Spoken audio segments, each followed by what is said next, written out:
Now we return to our question. How secure is Benjamin Netanyahu's leadership? 6 months in, countries in the West, including America, the UK, Germany and France, are increasingly expressing reluctance to continue their unconditional support for Israel's war in Gaza. Netanyahu is also under mounting pressure at home. But none of this seems sufficient to force early elections. And as we've heard, he is a seasoned political operator. It may be unwise to write Benjamin Netanyahu off just yet. This inquiry was presented by me, Tanya Beckett, produced by Jill Collins, edited by Tara McDermott, and the technical producer was Cameron Ward. That was the BBC's The Inquiry. I'm Jeff Goods here on CBC Radio 1. Have a great day.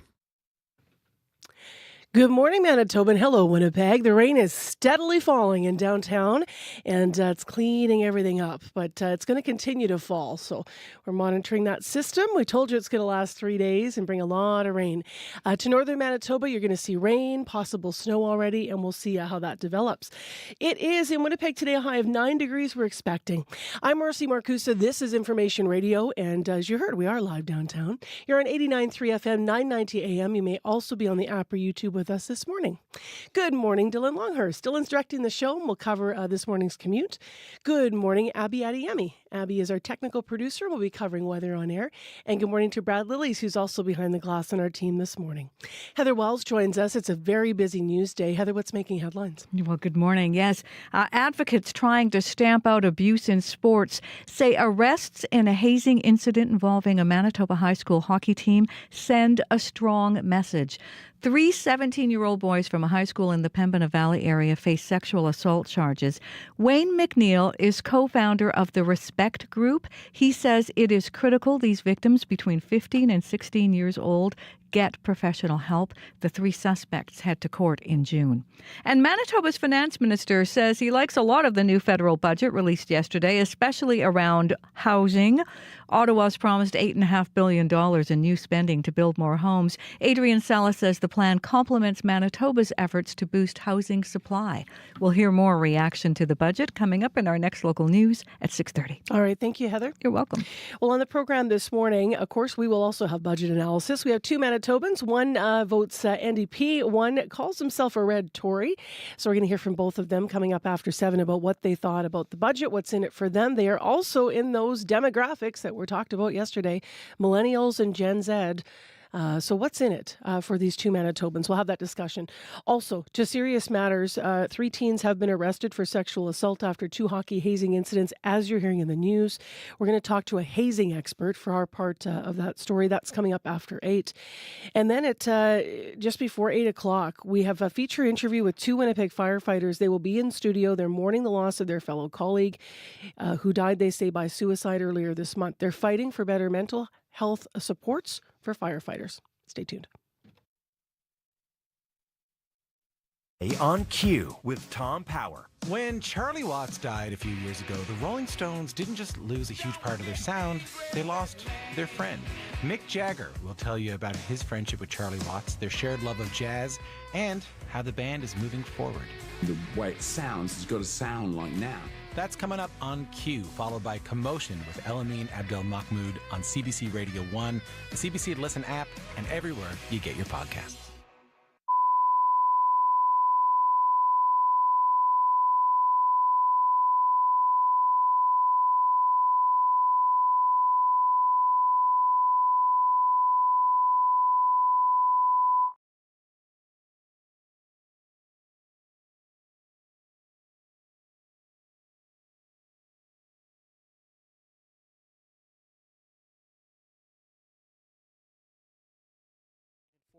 With disabilities. But advocates say the new national disability benefit will not lift anyone out of poverty. Tom Perry reports. We are acting today to ensure fairness for every generation. Finance Minister Chrystia Freeland unveiling her new budget with money for housing, research, and a new benefit for Canadians with disabilities. The government pledging $6 billion over 6 years for disability payments, with money set to roll out in July of next year. But with a maximum payment of $2,400 a year, advocates question how effective the benefit will be. Michelle Hewitt is chair of the advocacy group Disability Without Poverty. 200 bucks a month extra, $6 a day when you start to break it down. The aim of this benefit was to lift disabled people out of poverty, and these numbers just aren't going to do that. NDP leader Jagmeet Singh points to the disability benefit as just one of the disappointments of this budget. While we fought for certain things in the budget that are very important, that are going to give relief to people, we have some serious concerns. The NDP continue to prop up the Liberals, though Singh hasn't said whether they'll support this spending plan.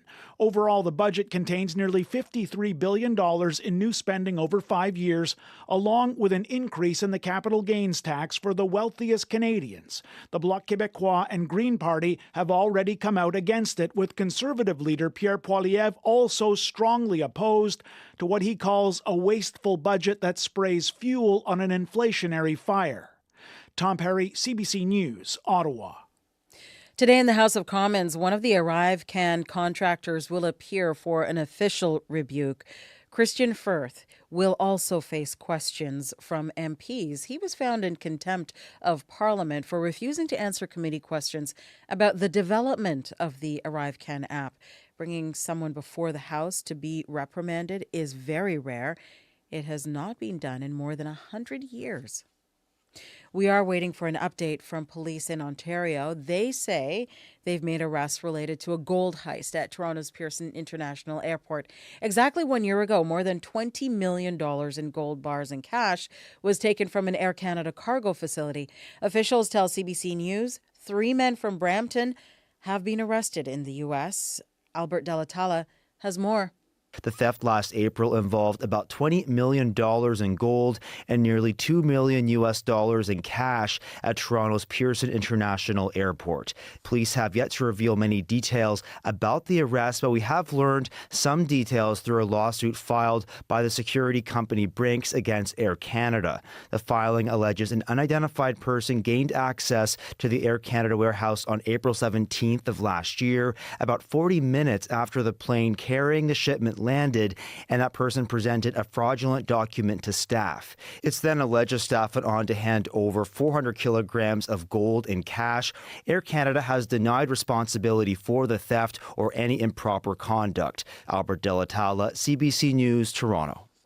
Myanmar's military junta has relocated Aung San Suu Kyi. The ousted leader has been moved from prison to house arrest. The authorities say hot weather is behind the move. Journalist Laura Westbrook has more.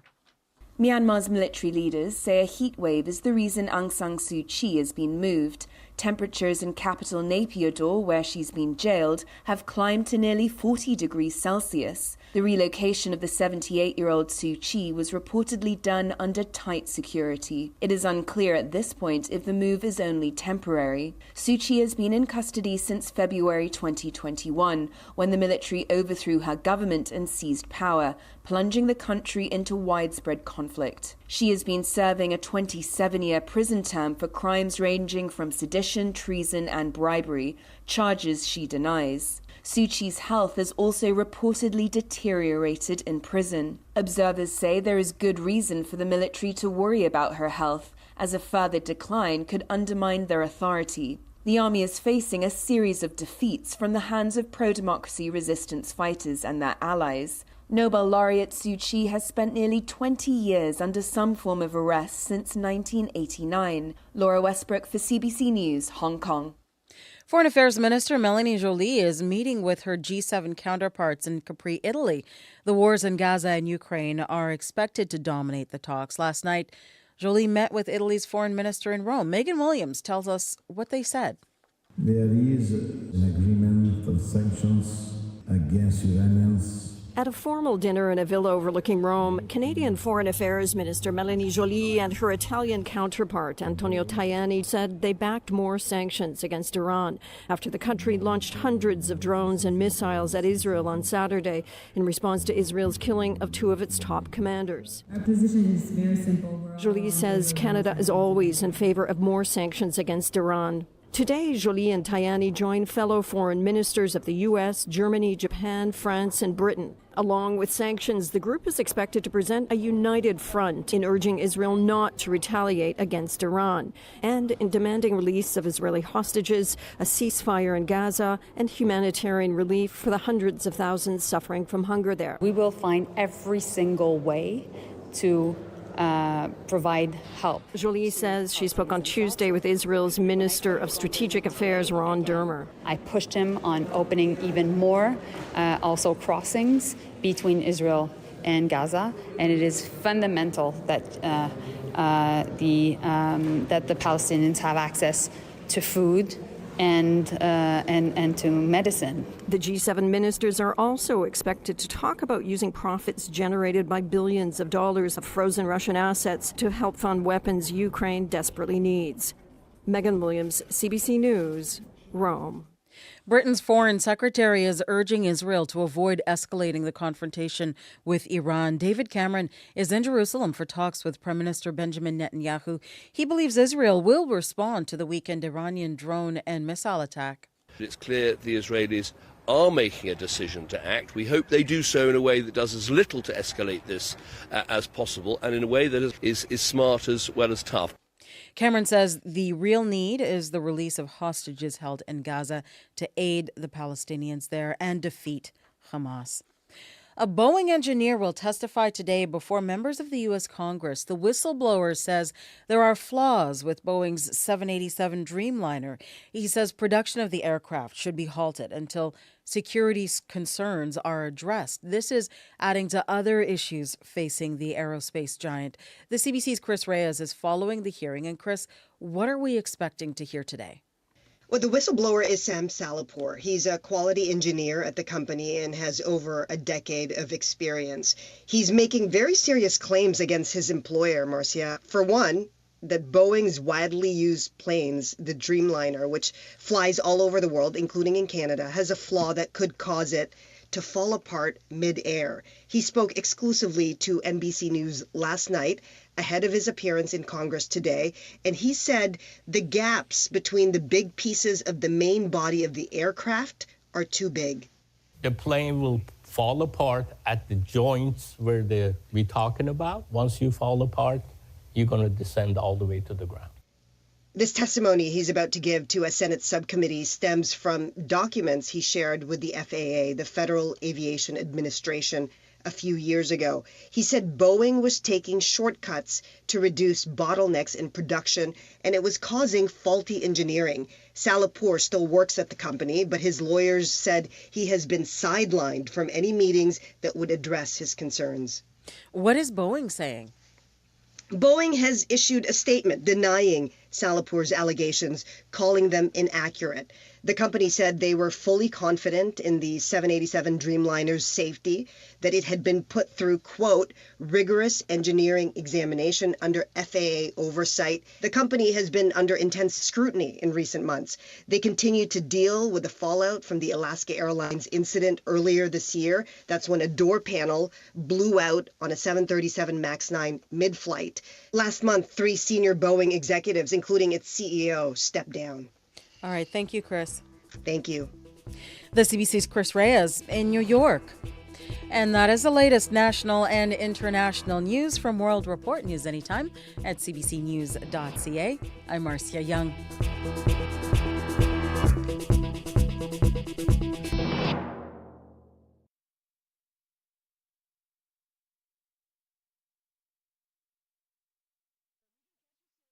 Coming into work right now, our colleague said there's some snow in her neighborhood. How about you? We are mostly just rain here in the south. We do have snow north in Manitoba as this system continues to move through. Thanks for joining us today, everyone. I'm Marcy Marcusa with our team here at Information Radio on CBC, 89.3 FM, 990 AM on the app or on YouTube. This hour on the program, we're going to talk to the head of a sick charity that has been very busy organizing a food drive for a variety of Winnipeg organizations this month. We're going to hear more about which communities are being helped and why people have come together. Also, we continue our discussion about allergy today. Dr. Raj Bhardwaj is on our medical column. He'll have some ideas about managing your allergies both with and without medication. And as you heard on World Report, we are now 100 days to the Paris Olympics, and athletes and spectators are getting ready. We'll tee it all up. There was just a wonderful feature about a Manitoba athlete, actually, in Taekwondo, who's getting ready to head out there. And if you want to check out our local coverage, you can go to cbc.ca/Manitoba as we begin to follow the paths to the games of our local athletes.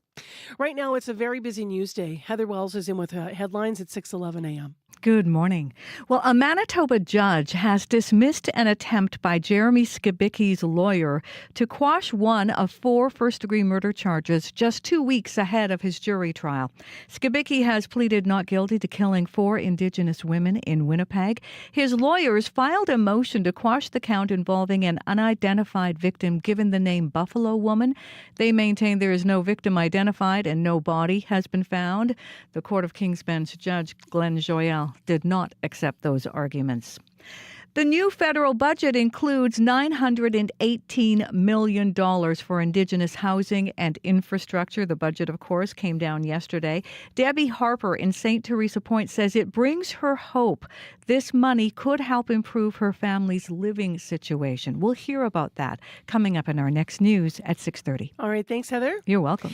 Well, Abby Adeyemi, how you doing this morning? Did you say snow? I did. That's supposed to wait till tomorrow. Yeah, well, actually, it's snowing up north right now. Yeah, up north. Down south, are we even supposed to? There's going to be a mix of rain and snow tomorrow morning, wet, so we wet should stuff. wet stuff. But right now it's wet outside. That's showers. Yeah, you know what? Megan Ketcherson said her neighborhood looks a little white. Oh, no. Yeah, so I think downtown, you're right. It's absolutely rain. But depending on where you are in the city, you might be seeing a little bit of this. You might be seeing a Out bit at of the it. airport, light snow is now being reported as well. But I still suspect we're talking really wet stuff. Wet stuff, but that snow you're talking about will definitely hit us tomorrow. Right now, we're waking up to showers in the city, and the rain is expected to taper off sometime later this morning. And you're thinking that it's tapering off, but it's still going to bring some drizzle throughout the day. And you need to also put into consideration some winds will be coming from the southeast later on the show, and we're in the day rather. And we're looking at a high of 9 degrees today. As we head into the night, expect mainly cloudy skies, a chance of flurries sneaking in overnight, and it might be slippery because of those flurries. We've got an update from Environment Canada. A snowfall warning is in effect for the northern part of the province. Folks should be expecting a prolonged period of snowfall affecting areas like Thompson, Nelson House, and all the way down to Lynn Lake. And the forecast is expecting some serious accumulation with totals ranging from 15 to 30 centimeters over a couple of days. Now, after that, the snow is still going to stay till at least Friday. So you need to keep an eye out because it's going to be affecting travel time and reduced visibility. But right now in Winnipeg, we are waking up to 1 degree and we are heading to a high of 9. What a wet morning out there. All right, thanks, Abby. You're I just saw someone walk by the studio window at Portage Ave here. I guess they must have forgot their rain jacket, but they got a garbage bag over their head. That'll do this morning. You're going to want something to cover up or you're going to be soaked. It's just steady, and it really has been since it started in earnest late yesterday. Well, let's get into what's happening on the morning commute. I heard the phone ringing, and I know Dylan picked it up and has now popped into the studio. Yeah. What's up? Well, it's actually more of an addendum to weather. Okay. Snowing in St. Adolphe at this time today. So some parts of southern Manitoba are going to be seeing that good old April snowfall today. And yeah, it's rain, it's snow. That, of course, might factor into your commute. Remember that it's wet on the ground. Not quite below freezing here in the city of Winnipeg, at least from the areas I've been. Of course, that might be slightly different. So do drive with caution. Expect conditions to be a little bit rougher today. But nothing going on so far on that commute. If you see anything out there getting in your way, call our commuter line 204-788-3093.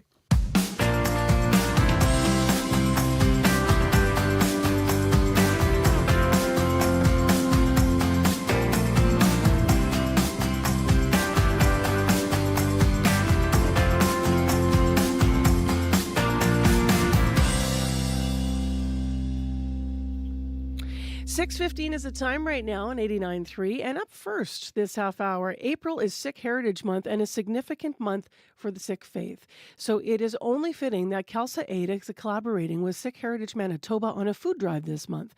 CALSA Aid is an international humanitarian organization. It's based on 6 principles. Proceeds from this year's food drive will go toward Harvest Manitoba, Main Street Project, and Iron Eagle Warriors. To talk about it early this morning, Verinder Guman joins us via Zoom. He's director of the Manitoba chapter of CALSA Aid Canada. Good morning. Are you with us? I think we're just having a challenge with Verinder on the line. So while we sort that out, and I apologize for that, I'm going to go through some of the comments that are coming in about the budget. We asked you about the federal budget yesterday, what you're thinking about it, and what your questions are. Andrea Richardson writing in, I have questions about the student loan accessibility and student grants. I am living the lack of reality that Freeland is referring to. I've been raising this concern for an extremely long time and feel no one is listening. Chris Hearn, not impressed, saying, for me, it's a pile of numbers, the budget, and promises until we start seeing results. Jonathan Lipson saying, I really wanted to see the CDB fund and see its effect it has on government benefit spending and the economy at large. And I think that will be a game changer. We have Cindy Murray writing in and Judith Whitmore writing in about some funding they were pleased about. And finally, people that aren't impressed, Sarah Bonikowski saying this government needs to go. The overspending is out of control. The corruption, in her view, it's corruption. Don't get me started, but she doesn't elaborate. Charles Settee saying that they're not telling you that this will cost us taxpayers $1 billion a week in interest fees on our debt. That Trudeau ran up. And that is correct that the in terms of the cost to service our debt in this country is one of the things that will be ongoing and not changed by this budget, of course. So the path to balance isn't necessarily clear, but what do you think of what is clear in the budget? So you can weigh in this morning, as listeners have been. I apologize for the bumps there. I'm just grabbing early morning comments. But Facebook is where those folks are writing to me on my Marcy Marcusa page. It acts as a show page. And you also can call us at 788-3205. Now, I believe Verinder Guman is with us, director of the Manitoba chapter of CALSA Aid Canada. Good morning. Good morning. Good morning. Thank you for being with us. Can you tell us more about the food drive that you guys are working on and what the purpose is of it? This food drive, it goes annually during this month of April, which is a Sikh Heritage Month for all of us. And it's a very important month for us, the birth of CALSA in this month. So we do celebrate this month in doing different things for the community. And so one of it is a food drive, and which happens annually, and we collect all the non-perishable items. The drive runs for a full month, and then those items are collected and distributed to different charities, which is like Harvest Manitoba, Main Street Project, and Iron Eagle this time. Why did you choose those charities, and how are the choices made? No, it is not the Harvest Manitoba, of course, right? It is a charity that does lots of distribution of these foods to the needy people. So these are the couple of charities that always comes up in your mind. And we do work with them, not just with this food drive, but with other winter clothes drive and other things. And so usually we do go with these charities. We have always been with these charities, but we do support some other ones too in between 2 other years. How did CALSA Aid choose which organizations? You elaborated on that already.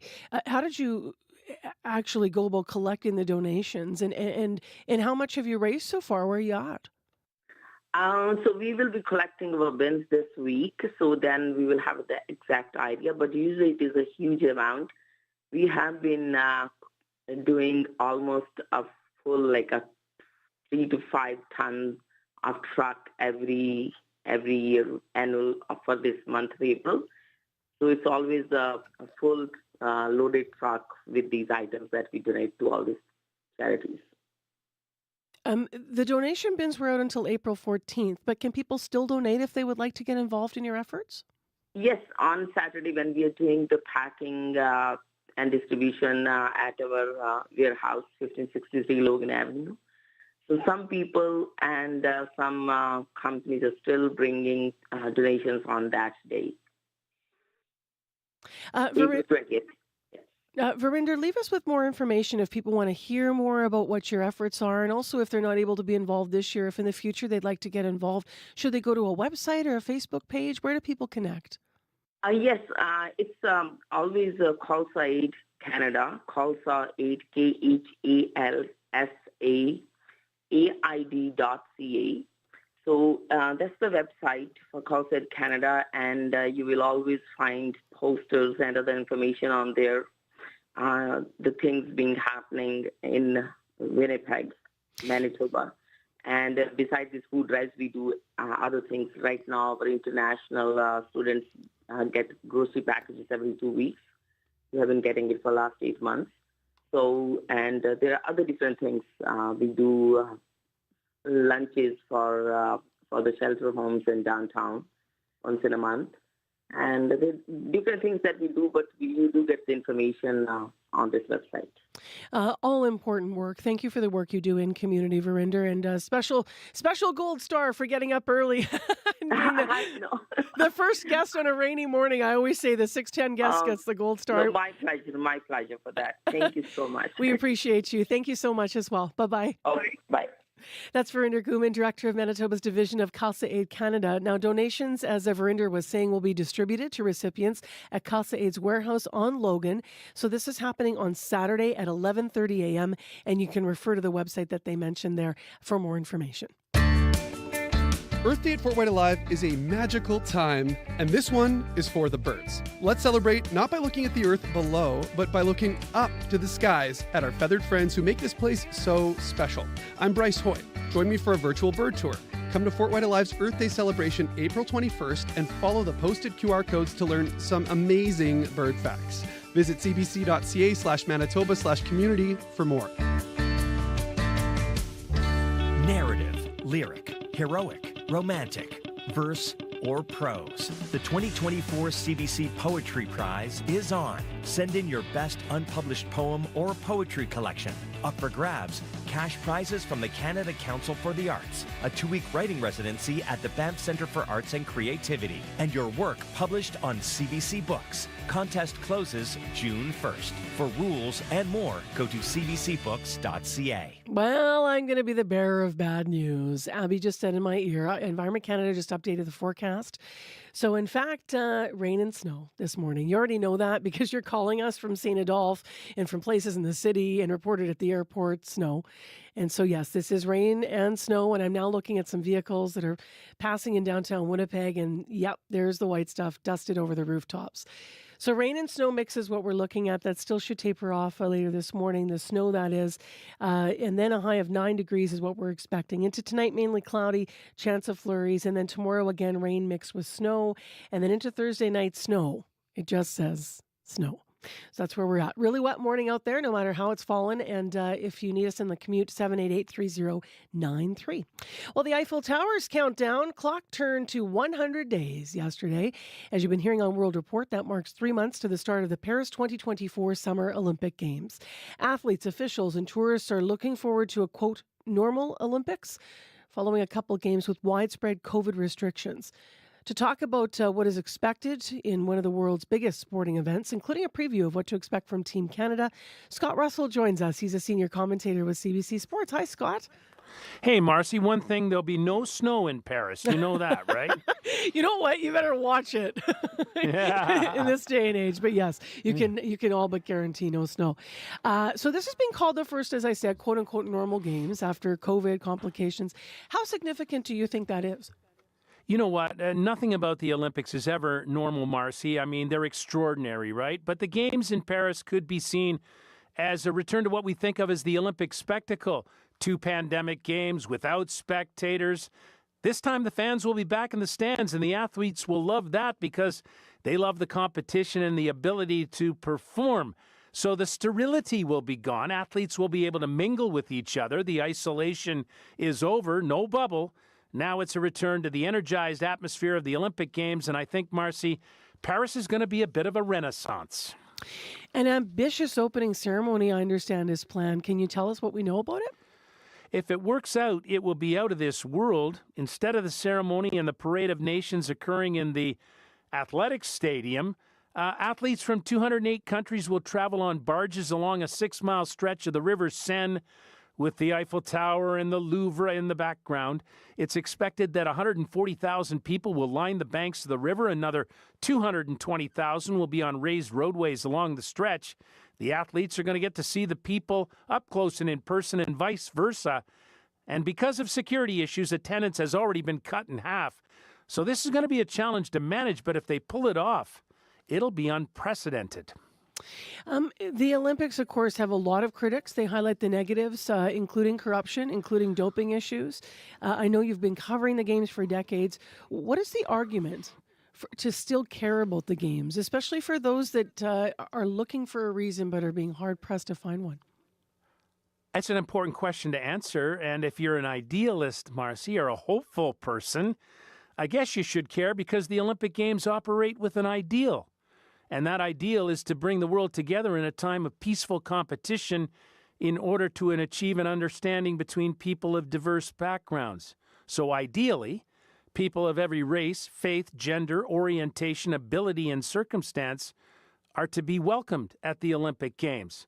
We know the ideal is not perfect, and neither are the decision makers or the people who run the Games, but the Games continue to evolve just as the world does. And they've survived since the first modern edition in Athens in 1896. And if you believe in the ideal, perhaps they're a sign of hope that we can be better. Let's talk about the athletes who will be representing Canada. How does the team look with 3 months to go to you? Really encouraging signs. And one thing to note, Marcy, is that these will be the first gender-equal games in Olympic history. So as many women will compete as men for the first time. It's taken some time to get there, but it is significant. And the Canadian women are set to make their mark. 17-year-old swimmer Summer McIntosh of Toronto, who's breaking world records, winning world championships at an incredible pace. The track and field women hammer thrower and world champion Cameron Rogers from Richmond, BC. Shot putter and world indoor champion Sarah Mitten from the other end of the country in Liverpool, Nova Scotia. And then there are the men. The basketball team is qualified for the first time since the Sydney 2000 Games. Shea Gilgeous-Alexander, Canada's Athlete of the Year in 2023, is leading the way there. Decathletes Damian Warner and world champion Pierce Lepage. The women's soccer team set to defend their gold medal. I think, Marcy, this will be a strong Canadian team with really high expectations. There's new prize money. Is that right? Also available for medalists in some Olympics events, Scott? Yeah, track and field athletes will earn prize money for Olympic gold medals won. This is an initiative led by the governing body of track and field known as World Athletics, headed up by double Olympic gold medalist Sebastian Coe.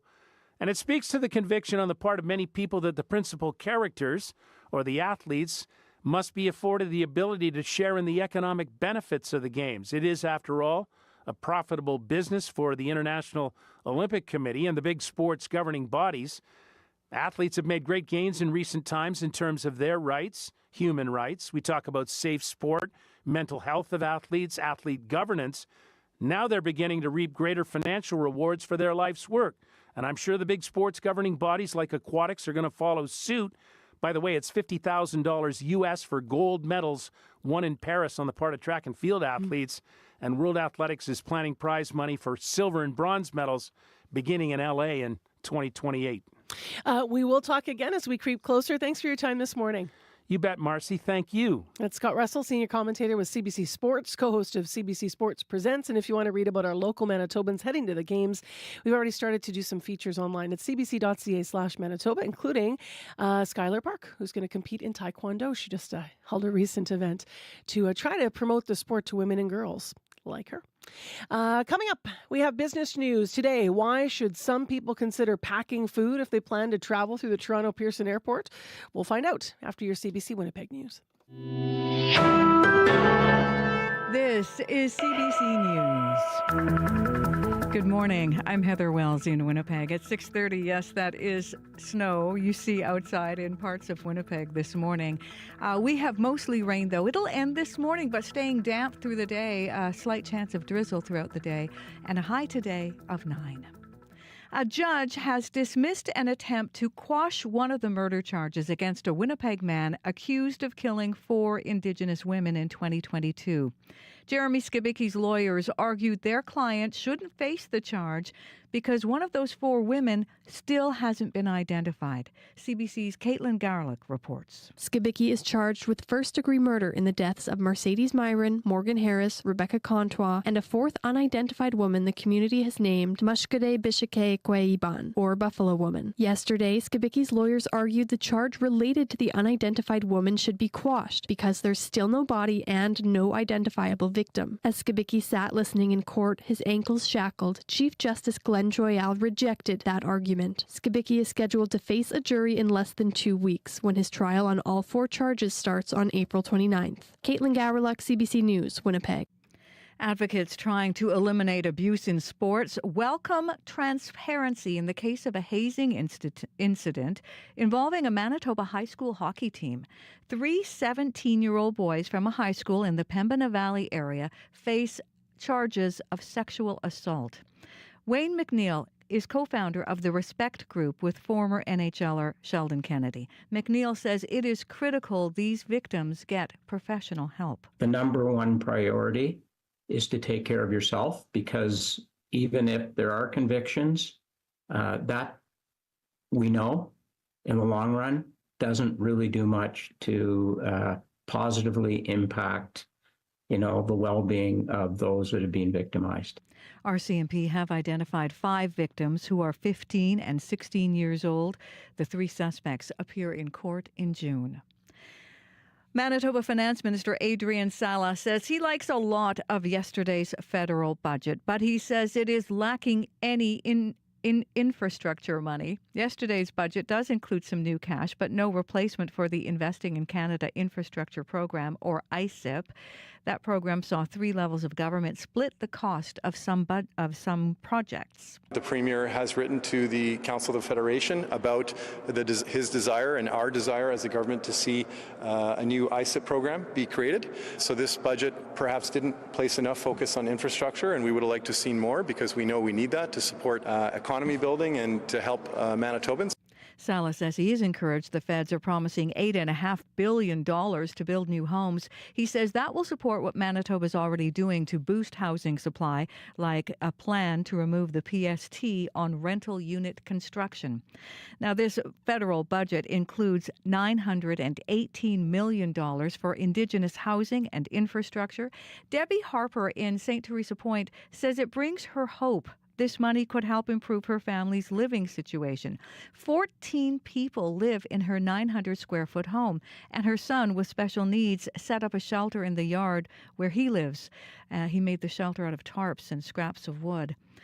Harper says it's very expensive to transport building materials to her remote community, and they're desperately in need of more housing. A sheet of ply would cost us $50, whereas in the city, it would only cost us $20. And then at the same time, there was winter road, and we have global warming happening. It affects us.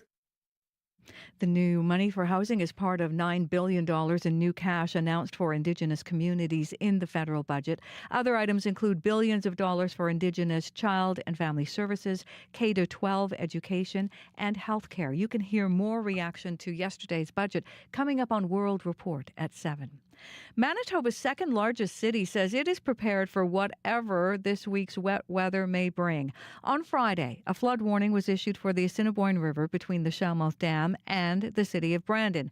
Water levels are rising thanks to upwards of 40 millimeters of precipitation expected this week on top of normal spring runoff.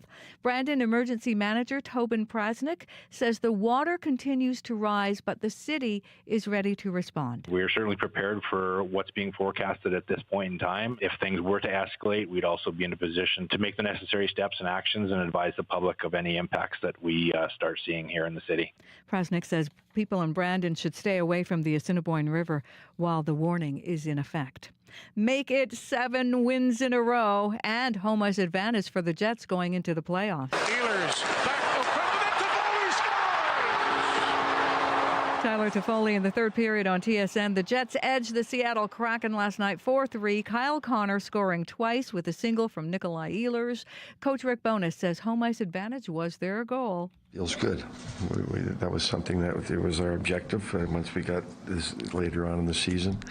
Okay, we have a shot at getting home ice. Let's go for it and give the guys a lot of credit. They buckled down and we got it. Last night's win secures second place in the Central Division ahead of third place Colorado. The Avalanche are going to have to travel to Winnipeg this weekend for the first two games of their best-of-7 series. But first, the Jets have one more game in the regular season. That's tomorrow night, hosting the Vancouver Canucks. You can find more news at cbc.ca/Manitoba. You want to hear something cute, Heather? I'd love to. My 77-year-old mother, who never gave a lick about hockey, and my dad played hockey growing up, so like he'd come home and I remember him like, having his, stuff on, and but she never really was into hockey. All of a sudden she's like, I can't talk to you, there's a Jets game on. I'm like, what are you doing today? Well, there's a Jets game on. Yeah. Like she's watching all the Jets games now. So. We're all becoming fans, yes. Started in the last couple of years. Good for her. Yeah, she's into it now. A lot of people are going to be getting into it, though. This is the time of year now where the playoffs are set. I was reading about the brackets yesterday, so it's going to be fun. It's going to be great. You need to take her to a game. Oh, my goodness, right? Can you imagine? It would be fun, actually. I should take my mom to a game. I'll see if I can skip a mortgage payment and do that. No. I'm sorry. Come on. Pro sports is expensive.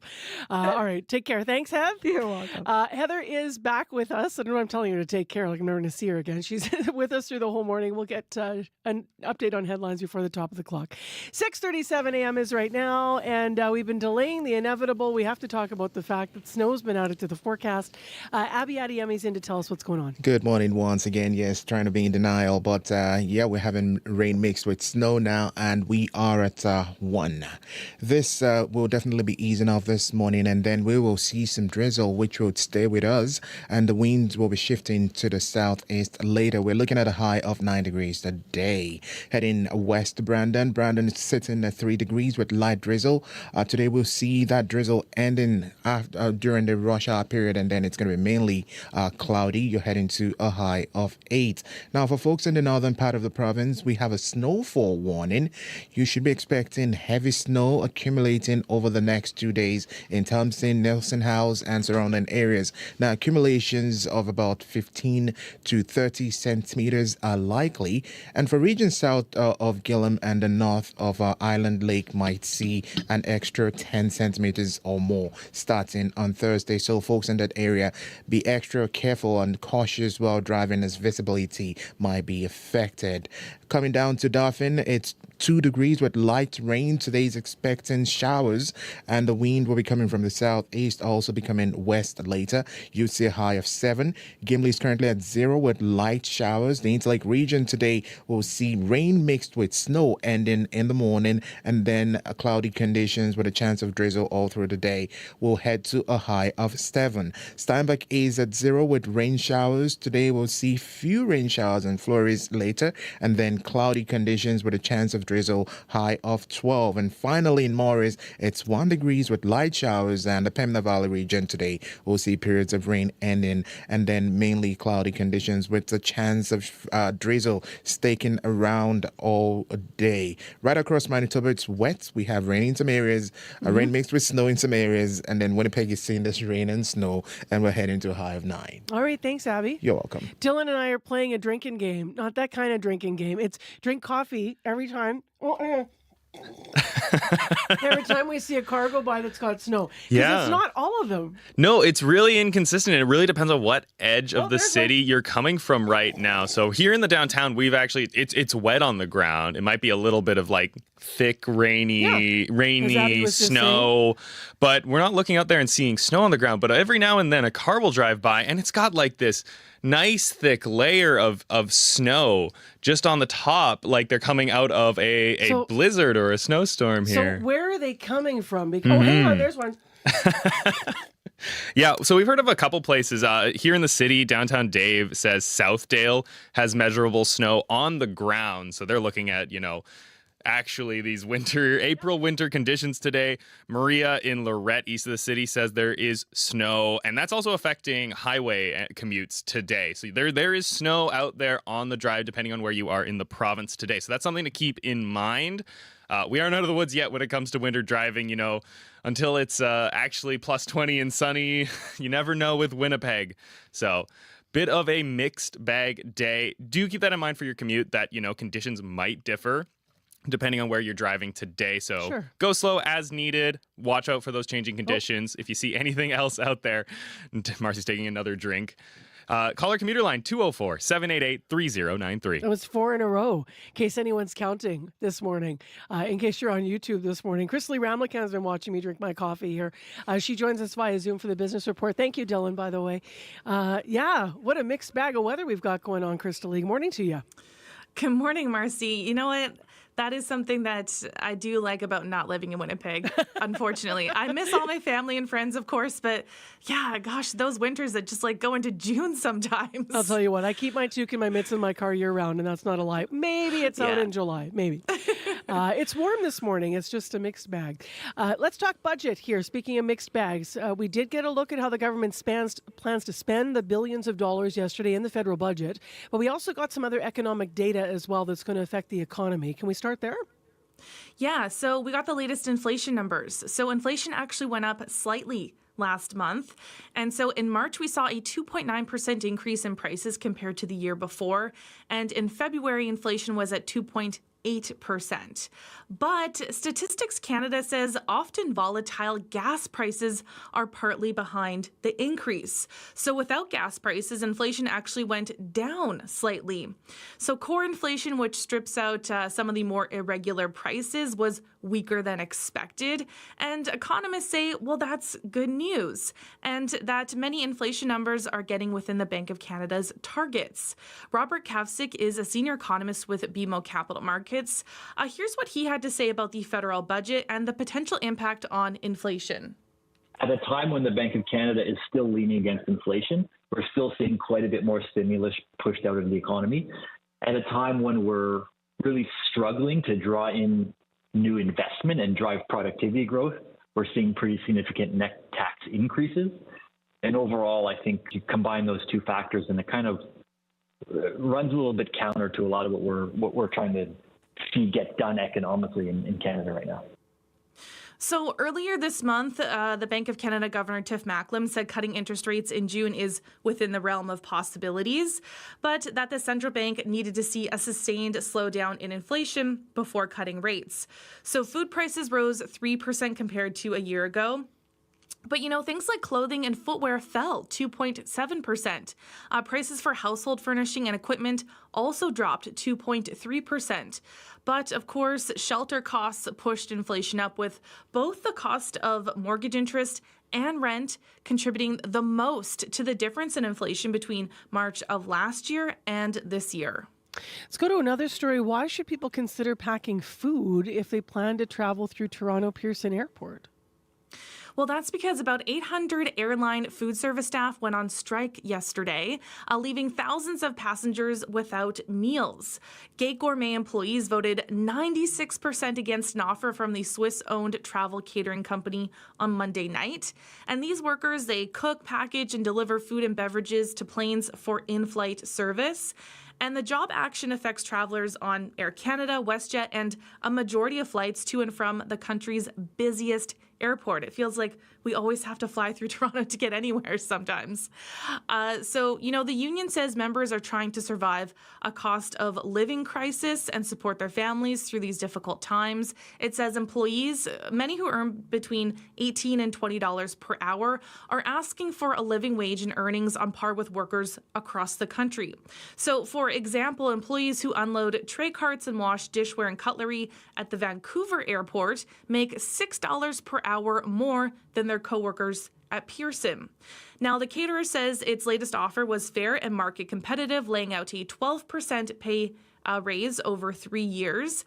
Gate Group, which owns Gate Gourmet, says while employees in Vancouver have higher base rates, they have different total compensation packages when it comes to benefits, premiums, and vacation. And finally, before we look at the numbers, why is a pizza chain embracing cannabis culture? Well, Pizza Pizza's latest marketing campaign is a nod to April 20th, or 420, of course, a day of cannabis celebration. I guess it's hoping that people with the munchies will be inspired to try one of their new weed-themed pizza treats.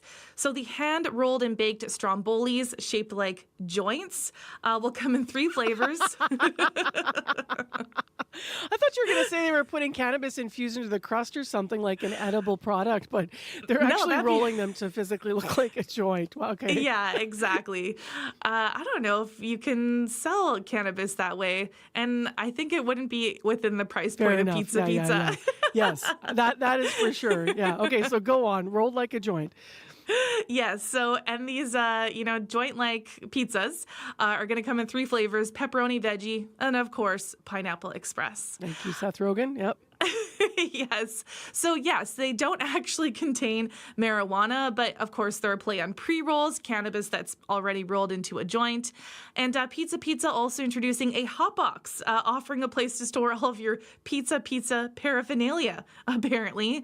But unfortunately, most people probably won't get their hands on it. It's only going to be available for a limited time to influencers and then a select number of Canadians on April 20th. I wonder how they're picking a select number of Canadians.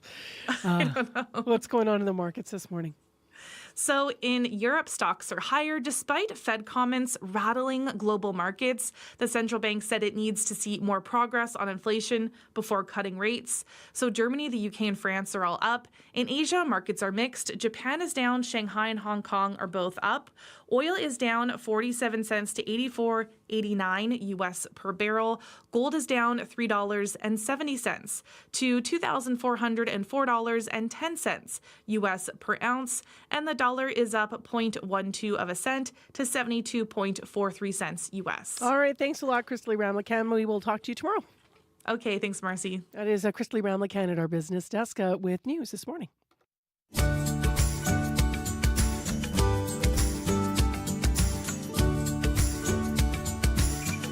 Light snow falling 1 degree, and stay tuned because later this morning you're going to start hearing about the Comedy Festival, and we are going to have tickets that you'll have a chance to win to some of their mega shows.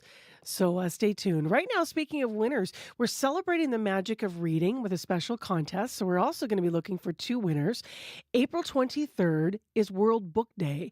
And we've been asking you to tell us about a book that you've enjoyed. A biography that inspired you, a literary classic that comforted you, maybe a mystery kept you on the edge of your seat. We have 2 bundles of books to give away, courtesy of Share the Magic Book program. And that is really understating it because I took a photo of these baskets. I should post that on Facebook later. They're huge. These are huge baskets of books. They could fill a kitchen table. So really beautiful prize. This is a non-for-profit organization. They collect new and gently used books and they distribute them through disadvantaged communities in the province. So one of the big bundles has Manitoba on Canadian authors. The other bundle is all sports stuff, books about hockey and Jetswear and mostly hockey books in that one. So we are asking you to tell us about a book you enjoyed. Here is one of the entries we received from Bonnie Makadansky. I wanted to say that I recently was told about an author that comes from the East Coast. Her name is Leslie Crew. And the book that I recently read was The Spoon Stealer. What a beautiful book, especially in our times of difficulty right now at the world. You know, ordinary people, a beautiful story, poignant, wise, funny, heartfelt, and just lovely to read. So here comes Dylan. Can you even carry that prize package? Wow. Okay, this is for our YouTube audience. You can put it down here if you want to. Look at that.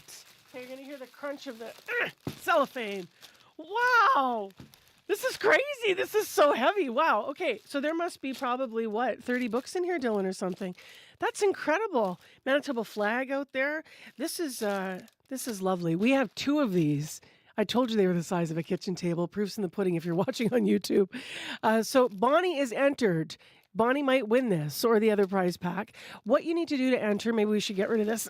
Okay. Are you okay carrying this? Bigger muscles than I do. Thank you, Dylan. our director, and his other duties as required.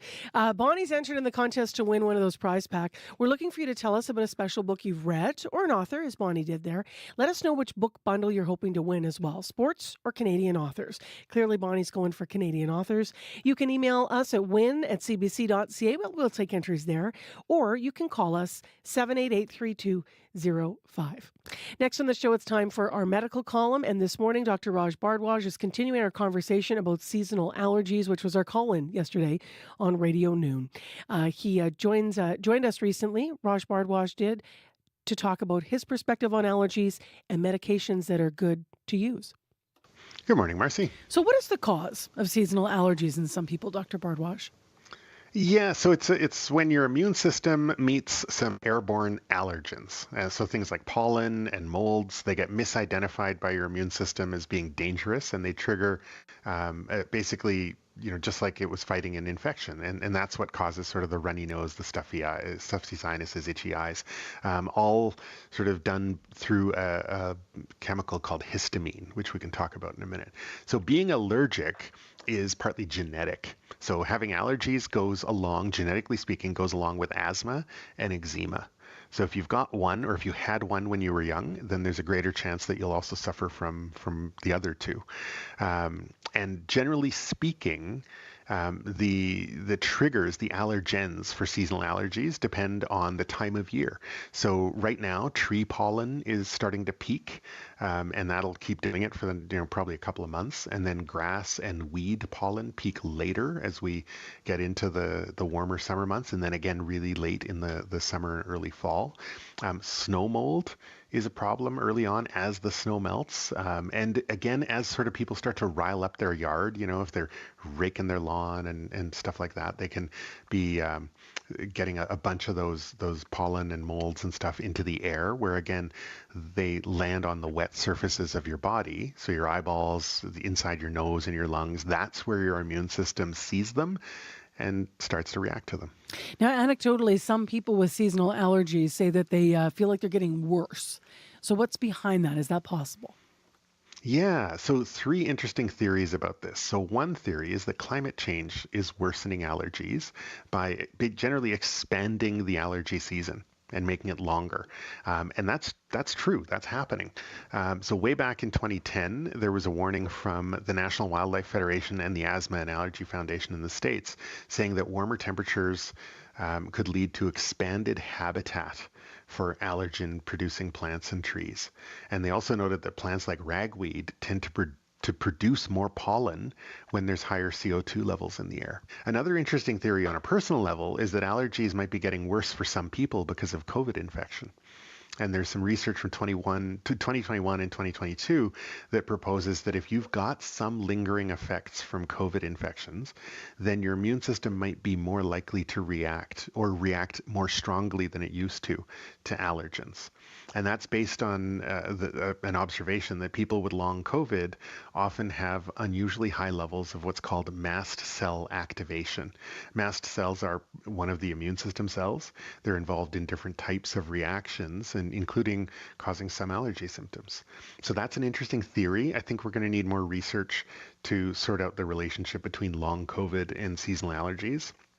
And then the last thing is some seasonal allergies might be getting worse, not because of habitat expansion or the longer season, but just the kinds of plants and trees that we are growing.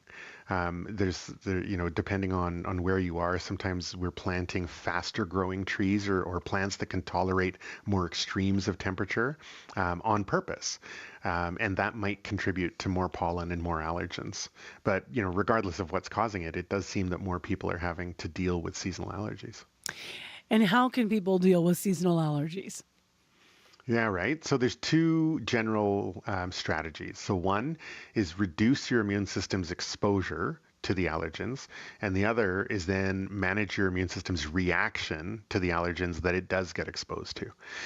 So for the first part, reducing your exposure, that means, doing things like, change out of your clothes after you do a bunch of yard work or after you go hiking or something like that. Don't bring those allergens inside. Shower before going to bed so that you wash the off your skin and hair so that you're not exposed to them all overnight. You can use nasal or sinus rinses and tears eye drops to sort of flush the allergens off of all those wet parts of your body. You can wash your pets from time to time. They bring a lot of allergens into the house. You can use an air purifier in your home. The biggest bang for the buck would be a HEPA purifier running in your bedroom, since that's where you spend most of your time. And then, if you're doing any particularly dusty work, if okay, I'm going to go rake the entire yard and that's going to raise a lot of dust, or I'm going to go, sweep out the garage or something like that, put on an N95 mask and some eye protection, because then you don't, you don't expose your immune system to all those allergens. So there's lots of things you can do to lower your exposure. What about a second strategy, like managing your actual immune system's reaction? What is that about? Yeah, so that is basically about tamping down the amount of histamine in your system using antihistamines. So histamine is the main chemical messenger that your immune system uses to trigger a lot of those symptoms that you feel. And antihistamines are, they're very safe. They're available over the counter. The one thing I'll say about antihistamines is that probably the best known one is called Benadryl. That's diphenhydramine. It's been around for over 80 years. And the Canadian Society of Allergy and Clinical Immunology said back in 2019, we should not be using Benadryl anymore as the first-line treatment for seasonal allergies. It has too many side effects and too many drug interactions compared to the newer antihistamines. And we say newer, but they've been around for like upwards of 40 years as well. So they're not exactly untested. But you basically want to reach for a once-daily, non-sedating antihistamine. It works better, it lasts longer, they don't mess with your brain as much. So you can look for medications like loratadine, which is Claritin, or desloratadine, which is Arius, cetirizine, which is Reactin, or fexofenadine, which is Allegra. I usually buy just whatever's on sale, and I usually get the generic. So other than the antihistamine pills, there are antihistamine eye drops that you can get. But you should talk to your doctor or pharmacist, maybe before choosing one of those. And there are over-the-counter cortisone nasal sprays that you can get as well. And those work really, really well for seasonal allergy symptoms. They take a week or so to kick in, so you want to start on those early. And that is a good general tip, is if you start taking control of your seasonal allergies before they really flare up, then they won't get as bad, and you won't miss part of the season, sort of having allergies. So once your allergies do get bad, it takes longer to get control over them, and it's harder to snuff them out fully. All right, Dr. Bardwaj, thank you so much. My pleasure. That's our medical column for this week. That is Dr. Raj Bardwaj. 3 minutes to 7. Here's Heather Wells with headlines. Good morning. Advocates trying to stamp out abuse in sports say arrests in a hazing incident involving a Manitoba high school hockey team send a strong message. 3 17-year-olds from a high school in the Pembina Valley area face sexual assault charges. Wayne McNeil at the Respect Group says it's critical the victims between the ages of 15 and 16 get professional help. The 3 suspects are headed to court in June. And the new federal budget released yesterday includes $918 million for Indigenous housing and infrastructure. Debbie Harper in St. Teresa Point says it brings her hope this money could help improve her family's living situation. We'll hear more from her and more budget reaction coming up in our next local news at 7:30. All right, thanks, Heather. You're welcome. Coming up on the show, if you're a red Tory, how does the budget sit with you? What if you vote NDP? So we're going to talk to 2 Manitobans, a feature interview. That's after 7 o'clock. We'll find out what they thought. In addition to serious matters between 7:30 and 8 o'clock, we also have another feature interview. 2 Winnipeg firefighters will be in studio with us. They are mourning the loss of their fellow colleague and friend who died by suicide earlier this month, they say. They're now fighting for more awareness and better mental health supports for first responders. We will hear their story and the story of their friend and how he's being remembered. So stay tuned. That's coming up in the next hour of Information Radio. Right now in Winnipeg, light snow, light rain. Yeah, I said snow. Some of the cars have dusting of snow on the hoods. It depends where you're coming from. We're getting calls from Lorette, St. Adolphe, Southdale within the city of Winnipeg as well. Some neighborhoods do have white on the ground. Mostly, though, it's wet and rainy out there, and a high today of 9 degrees. Stay with us on CBC. On the Current.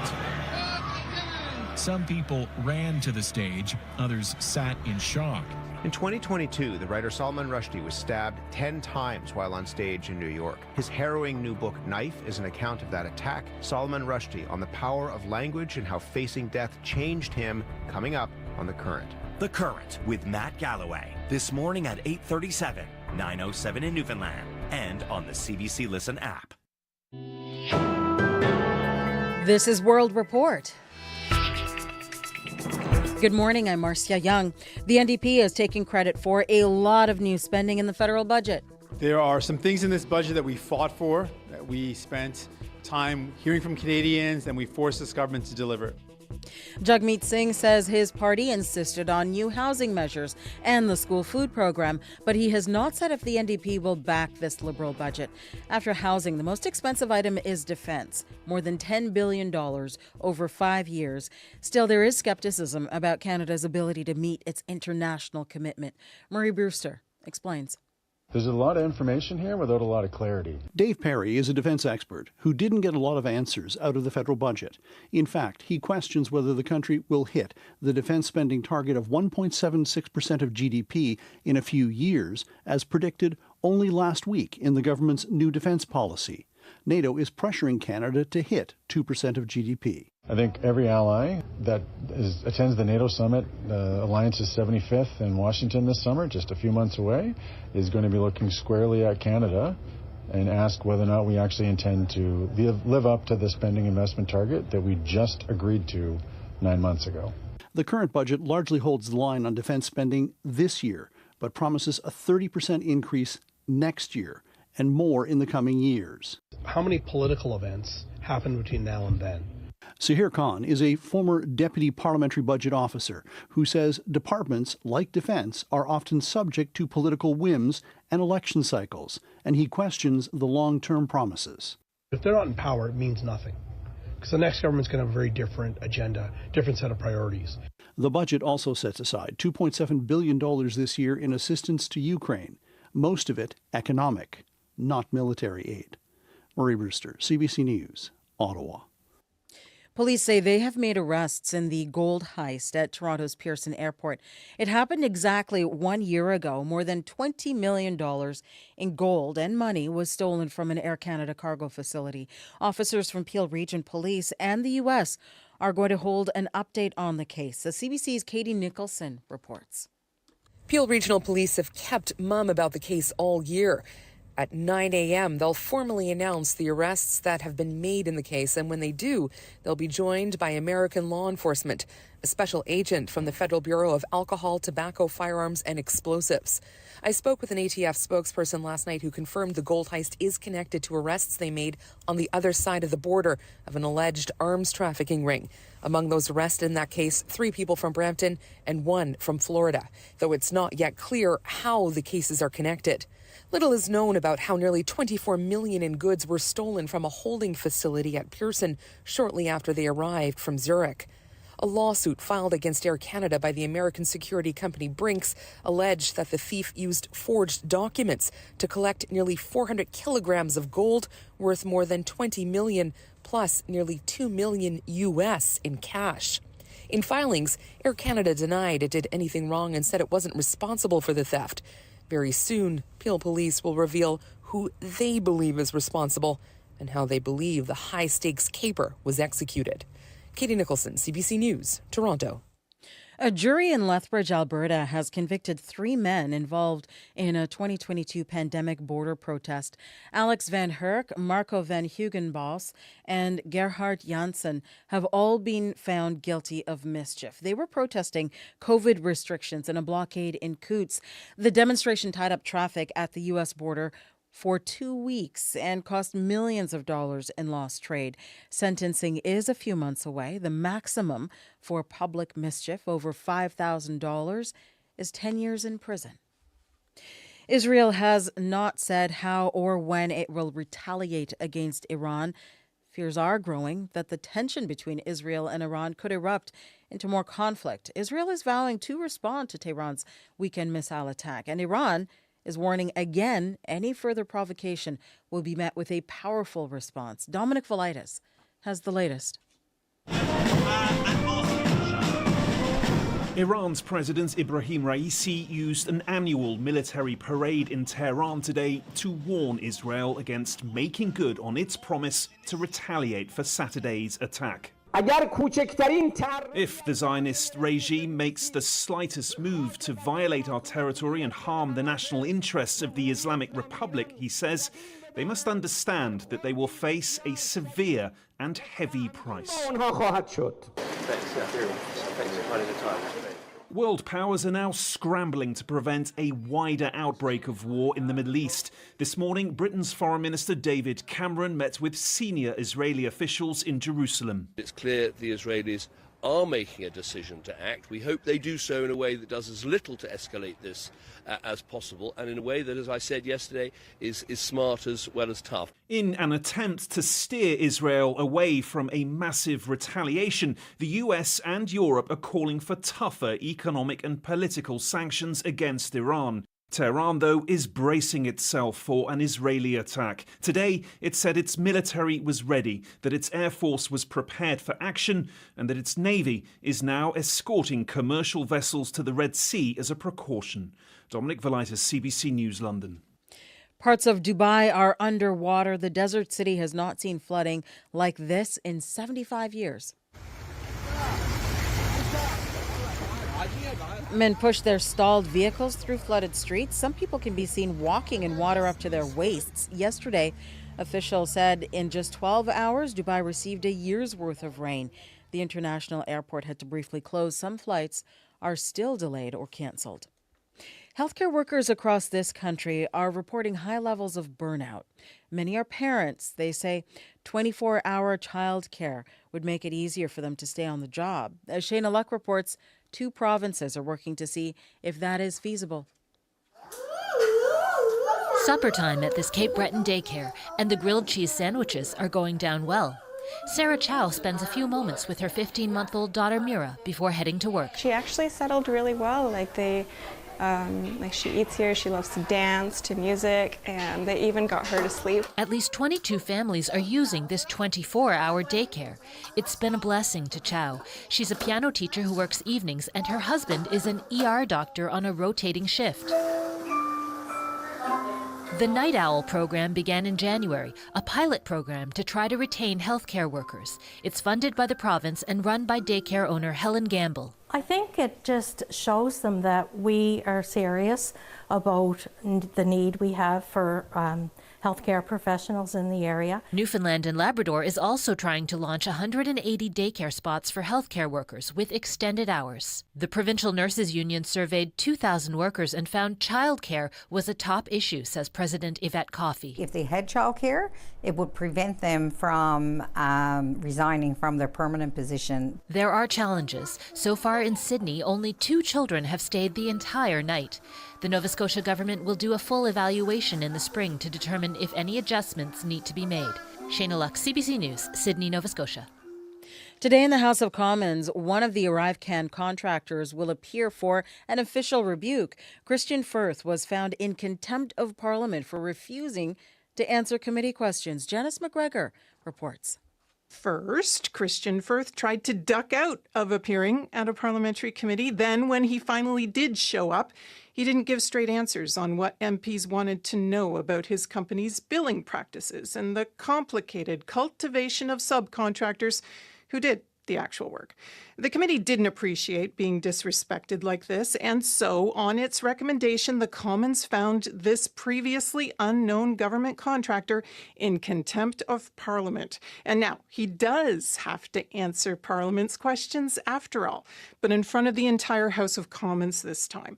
No one's been publicly rebuked and questioned from behind the bar that sits at the entrance to the House for over 100 years.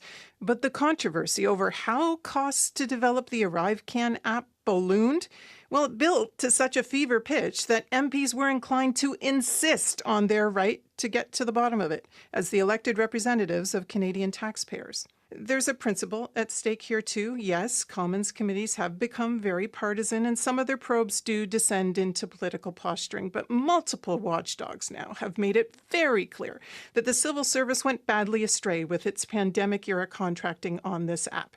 Part of making the necessary course corrections now is having all the facts on how it went so far sideways in the first place. Janice McGregor, CBC News, Ottawa. And that is the latest national and international news from World Report. News anytime at cbcnews.ca. I'm Marcia Young.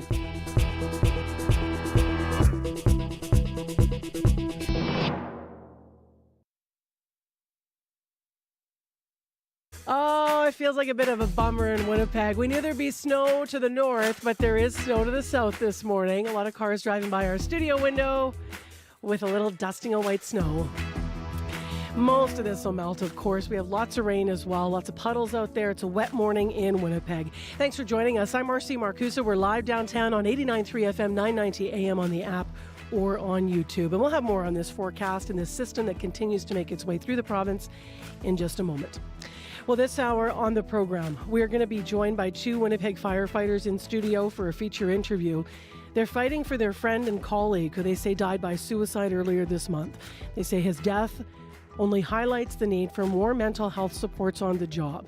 So that interview is coming up after 7:30. In addition, if you're a red Tory, how'd this budget sit with you? What if you vote federally for the NDP? We'll ask 2 Manitobans what was in it for them as we analyze the federal budget. So stay tuned. We'll hear that coming up in just a few minutes.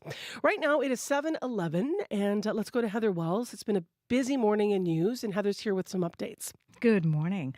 Well, a Manitoba judge has dismissed an attempt by Jeremy Skibicki's lawyer to quash one of 4 first-degree murder charges just 2 weeks ahead of his jury trial. Skibicki has pleaded not guilty to killing 4 Indigenous women in Winnipeg. His lawyers filed a motion to quash the count involving an unidentified victim given the name Buffalo Woman. They maintain there's no victim identified and no body's been found. Court of King's Bench Justice Glenn Joyal did not accept those arguments. People in Brandon are being warned to stay away from the Assiniboine River. On Friday, a flood warning was issued for the Assiniboine between the Shawmouth Dam and the city of Brandon. Water levels are rising as upwards up to 40 millimeters of precipitation is expected this week. Brandon's emergency planner says the river is very fast and dangerous. We'll hear more in our next local news at 7:30. All right, thank you, Heather. You're welcome. Abby Adeyemi. Hello. You're the man with the bad news, huh? Not really bad news. It's just mix of rain and snow. I shouldn't overstate it. Yeah, at least we've not gone below the freezing point. We're just at 1 degree still in Winnipeg. Light showers mixed with snow is something we can manage, and the mix of snow and rain will be easing off later this morning. Then we will see some drizzle, which will persist throughout the day, and we'll be reaching a high of 9 degrees, which is on the positive side. Tonight we should expecting mainly cloudy conditions and possible flurries overnight, and then tomorrow the rain and snow will continue in the morning with some winds. Now we have a snowfall warning for folks in the north. We have about 30 up to 30 centimeters of snow possible over the next couple of days. So if you're driving, visibility might be affected. You need to take care. Brandon is at 3, Thompson at -1, Churchill at -4, Dauphin at 2, Gimli, Steinbach, Morris all at 0. We'll be seeing snow and showers this morning. And talking about the rain and the roads, this is for Dylan this morning because I've been thinking about my snow. Dylan Longhurst is filling in for Corey. Yeah, I've been thinking about my snow tires, and I was almost in denial, saying I should have taken it off, but I think I should leave it on for now. Mm-hmm. Yeah, no, it's the moment you decide to take the snow tires off is when you're tempting fate to give you just another walloping of the white stuff here. So yeah, we're seeing some snow here in southern Manitoba today. Honestly, not affecting the commute too much so far. We haven't heard of any major problem spots slowing people down, but it's a wet one. Some snow we're hearing to the south and the east of the city. That's just causing some accumulation out on the roads. Nothing too significant, but of course, yeah, expect that those conditions today, wet, maybe a little bit of snow. Maybe slow it down where you need to drive to those conditions out there. And if you see anything getting in the way out there, 204-788-3093 is the number to call.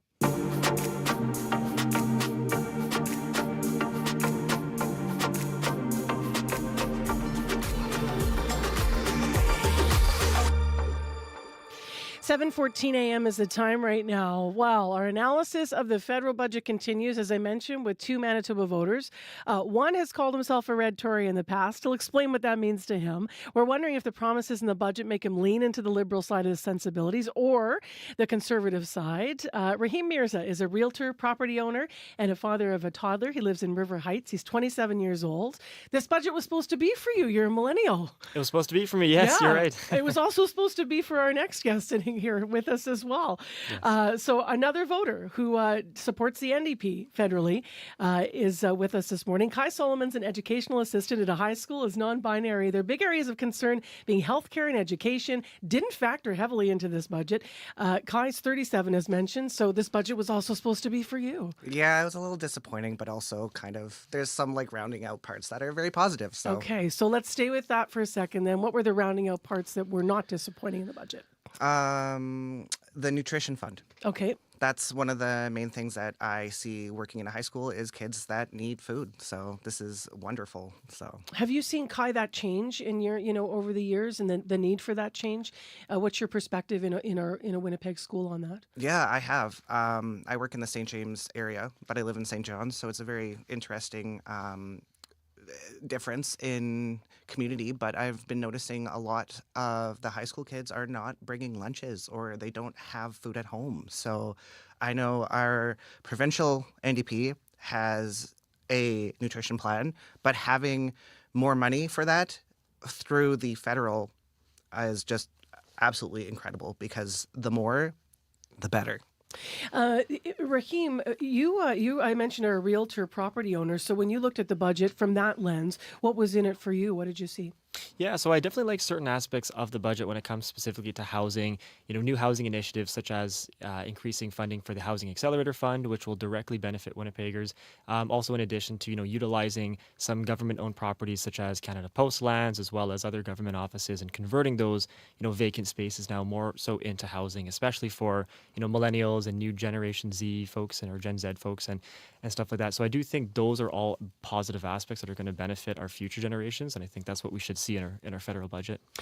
Red Tory, how is that? What does that definition mean to you? For sure. So I'm a Conservative Party member. I vote Conservative and I do support that party. But I do agree with a lot of aspects of the Liberal social platform. Not necessarily financially, but more so on the social aspect. Okay, so not necessarily financially. What there isn't in this budget is a path toward balance. What's your thought on that? Correct, yeah. So, it seems to be the theme of our Liberal government. The last time we've had a balanced budget was in 2014-15 when we did have a Conservative government. And so, candidly, that's just something that I don't think is going to be for our future. I think we should be working towards better and more balanced budgets rather than just, never-ending deficits and increasing debt and stuff like that. Look at Kai just... I'm just nodding. It's like, yeah. Nodding their head here. Yeah. So you weren't happy fiscally with this necessarily either? No, I really wasn't. I'm really worried about our inflation increasing because of the national debt. I know that's something that has been mentioned in the news, but I'm also like the fact that they're focusing on the debt and not healthcare is very disappointing to me because provincially, we're working on healthcare, right? So it'd be really nice if we had the extra funding from the federal government to help things like trans healthcare because that's always needed. So. Mm-hmm. In terms of what was glaringly missing from the budget, was there anything missing, Rahim, that you were waiting to hear, and then you thought, oh, that's not there? I would say more towards the healthcare aspect, I didn't really see much on that, kind of further to Kai's point. But I'd say, the one part that did resound with me is the fact that, we're going to be spending more money servicing our national debt rather than spending on healthcare. I actually think that dollar figure is more than the actual healthcare bill itself. So I thought that was kind of surprising to me and something that I would want to see more of. But overall, from a housing perspective, I was pleased to see some of the investments and initiatives there. I just wish it didn't come at a massive cost, and a cost is going to increase our deficit. In terms of the housing initiatives and other promises there, we'll come back to you to ask specifically what you liked about them. But we were discussing in the green room, the three of us, who are all homeowners in Winnipeg. There wasn't necessarily anything in there to help, us, as homeowners. So how about otherwise? Were you happy to see the amount of money, Kai, that was spent on housing initiatives? I am, just because I find that people who don't make enough money, having the more affordable housing is something that we desperately need. So having that in our budget really helps. And I'm like, yes, please do that. And I'm okay with it not doing anything for me if it helps people who really need it. So it's interesting. The 30-year amortization period might help people that are new trying to get into the market for a house. You're a realtor. Do you hear that a lot from people when you're taking them out, even showing houses like that? Oh, I love this house, Raheem, but there's no way we can pull this off.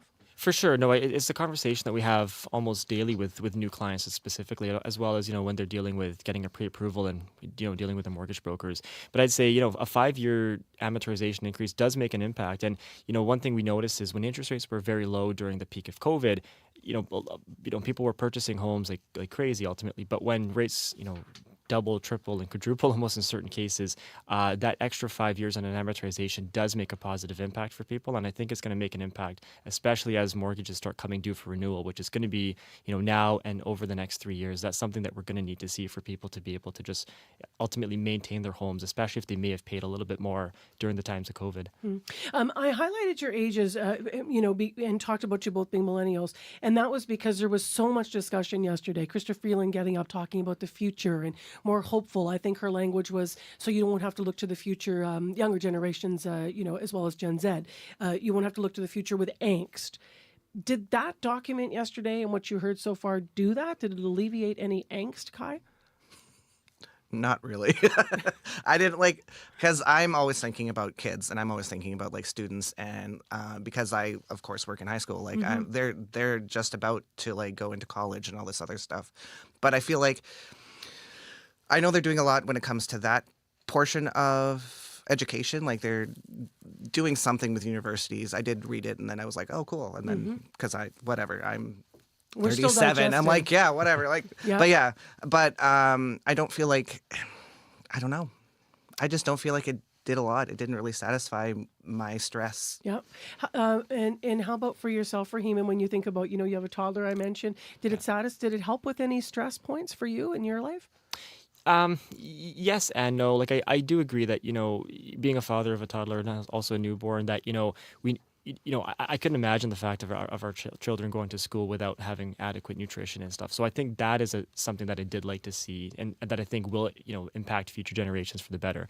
But again, in terms of our deficit, in terms of where we currently sit financially as a nation, we are amongst the highest in all of our G7 partners. For household debt compared to what we have, cash on hand ultimately. And I think that's something that is going to negatively impact our future generations if we don't get that under control. One thing, just being a millennial, I hear a lot from our parents' generation of people that are like, yeah, Canada's a booming economy, somewhere you want to stay and grow the roots. And recently, and in the past 5 years, from people my age, I'm hearing, a lot of folks that are either looking to move down south or looking to move to other Commonwealth countries simply because they don't know if they have that certainty of a stable and future financially sound economy. And so that's something that I would like to see a little bit more attention on in future budgets. To keep people here. Ultimately, yeah. You're nodding a little bit. Yeah, no, that's definitely something. Yeah, I'm like, yeah, you're saying exactly what I wanted to say. It's just interesting, right, where the points come together, So what I'm hearing from both of you is that the budget was okay. I would agree. It's okay, but it was be okay. better. Yeah. So just let's talk politics for a moment, because it's interesting here, because both of you, you're saying you identify mostly as a conservative, but you do, socially, like some of the Liberal platforms, Red Tory, a term you threw around. Kai, your NDP, your federal leader has yet to support this budget. We're waiting to see what Jagmeet Singh is going to say. But you both have voted Liberal in the past. We have. What does this look like for you heading into next year? I know we're still a year and a bit out for the election, but we do have this document, these promises. Does anything in here make you look at the Liberals and at Justin Trudeau differently, Raheem? Yeah, so I voted Liberal in 2015. It was my first federal election since turning 18. And for me, I was just sick. I wasn't sick of the Conservative Party. I was just sick of our leader, Stephen Harper, at the time. So I wanted to see a change. I wanted to see, young blood, new blood in our nation. And I think at the beginning, it was great. In terms of the future elections, I will certainly be voting Conservative, just so for the past 9 years of what we've experienced, both socially and mostly financially. But that party's aligning with you. Correct. Did anything yesterday make you think about swaying from the NDP? No. Jagmeet Singh did. He posted something on Instagram about some things that he pushed for the Liberal Party to do, and I was like, yeah, everything that he pushed for them to do is everything that I wanted. So I really appreciate that, and I will always vote orange. Growing up, I voted red because that's what my family was sporting. And then my family was like, oh, we're going to go orange. And I was like, oh, let me figure that out. So I was like, I'm going to go orange too, after I read a bunch of stuff about it. And I was like, yeah. So thank you both for being here. It won't be the last political discussion we have. Appreciate you. Thank you. Thank you for having us. Thank you so much. Thank you so much. So Raheem Mirza, realtor, property owner, and father of a toddler, lives in River Heights, with us this morning, as well as Kai Solomon, educational assistant at a high school. And by the way, also sits on our CBC Community Advisory Board. Kai does. And Kai lives in the St. John's neighborhood. If you want to weigh in on the budget, give us a call, 204-788-3205. Hey, I'm Janet Stewart. Wednesday on Radio Noon's Call-In Conversation, we're talking about the food you love and why. Some foods give us so much more than a meal. They're tied to memories and to people and to love. For me, macaroni mess, something my mom threw together to use leftover veggies and stretch a pound of hamburger to feed 6 people. Not fancy at all, but it's something in my family we all love. Wednesday, after the 12:30 news, we explore that magic with 2 people who traveled this province in the Manitoba Food History Truck. What food does it for you? Call and join our call-in conversation or leave a message at 204-788-3797.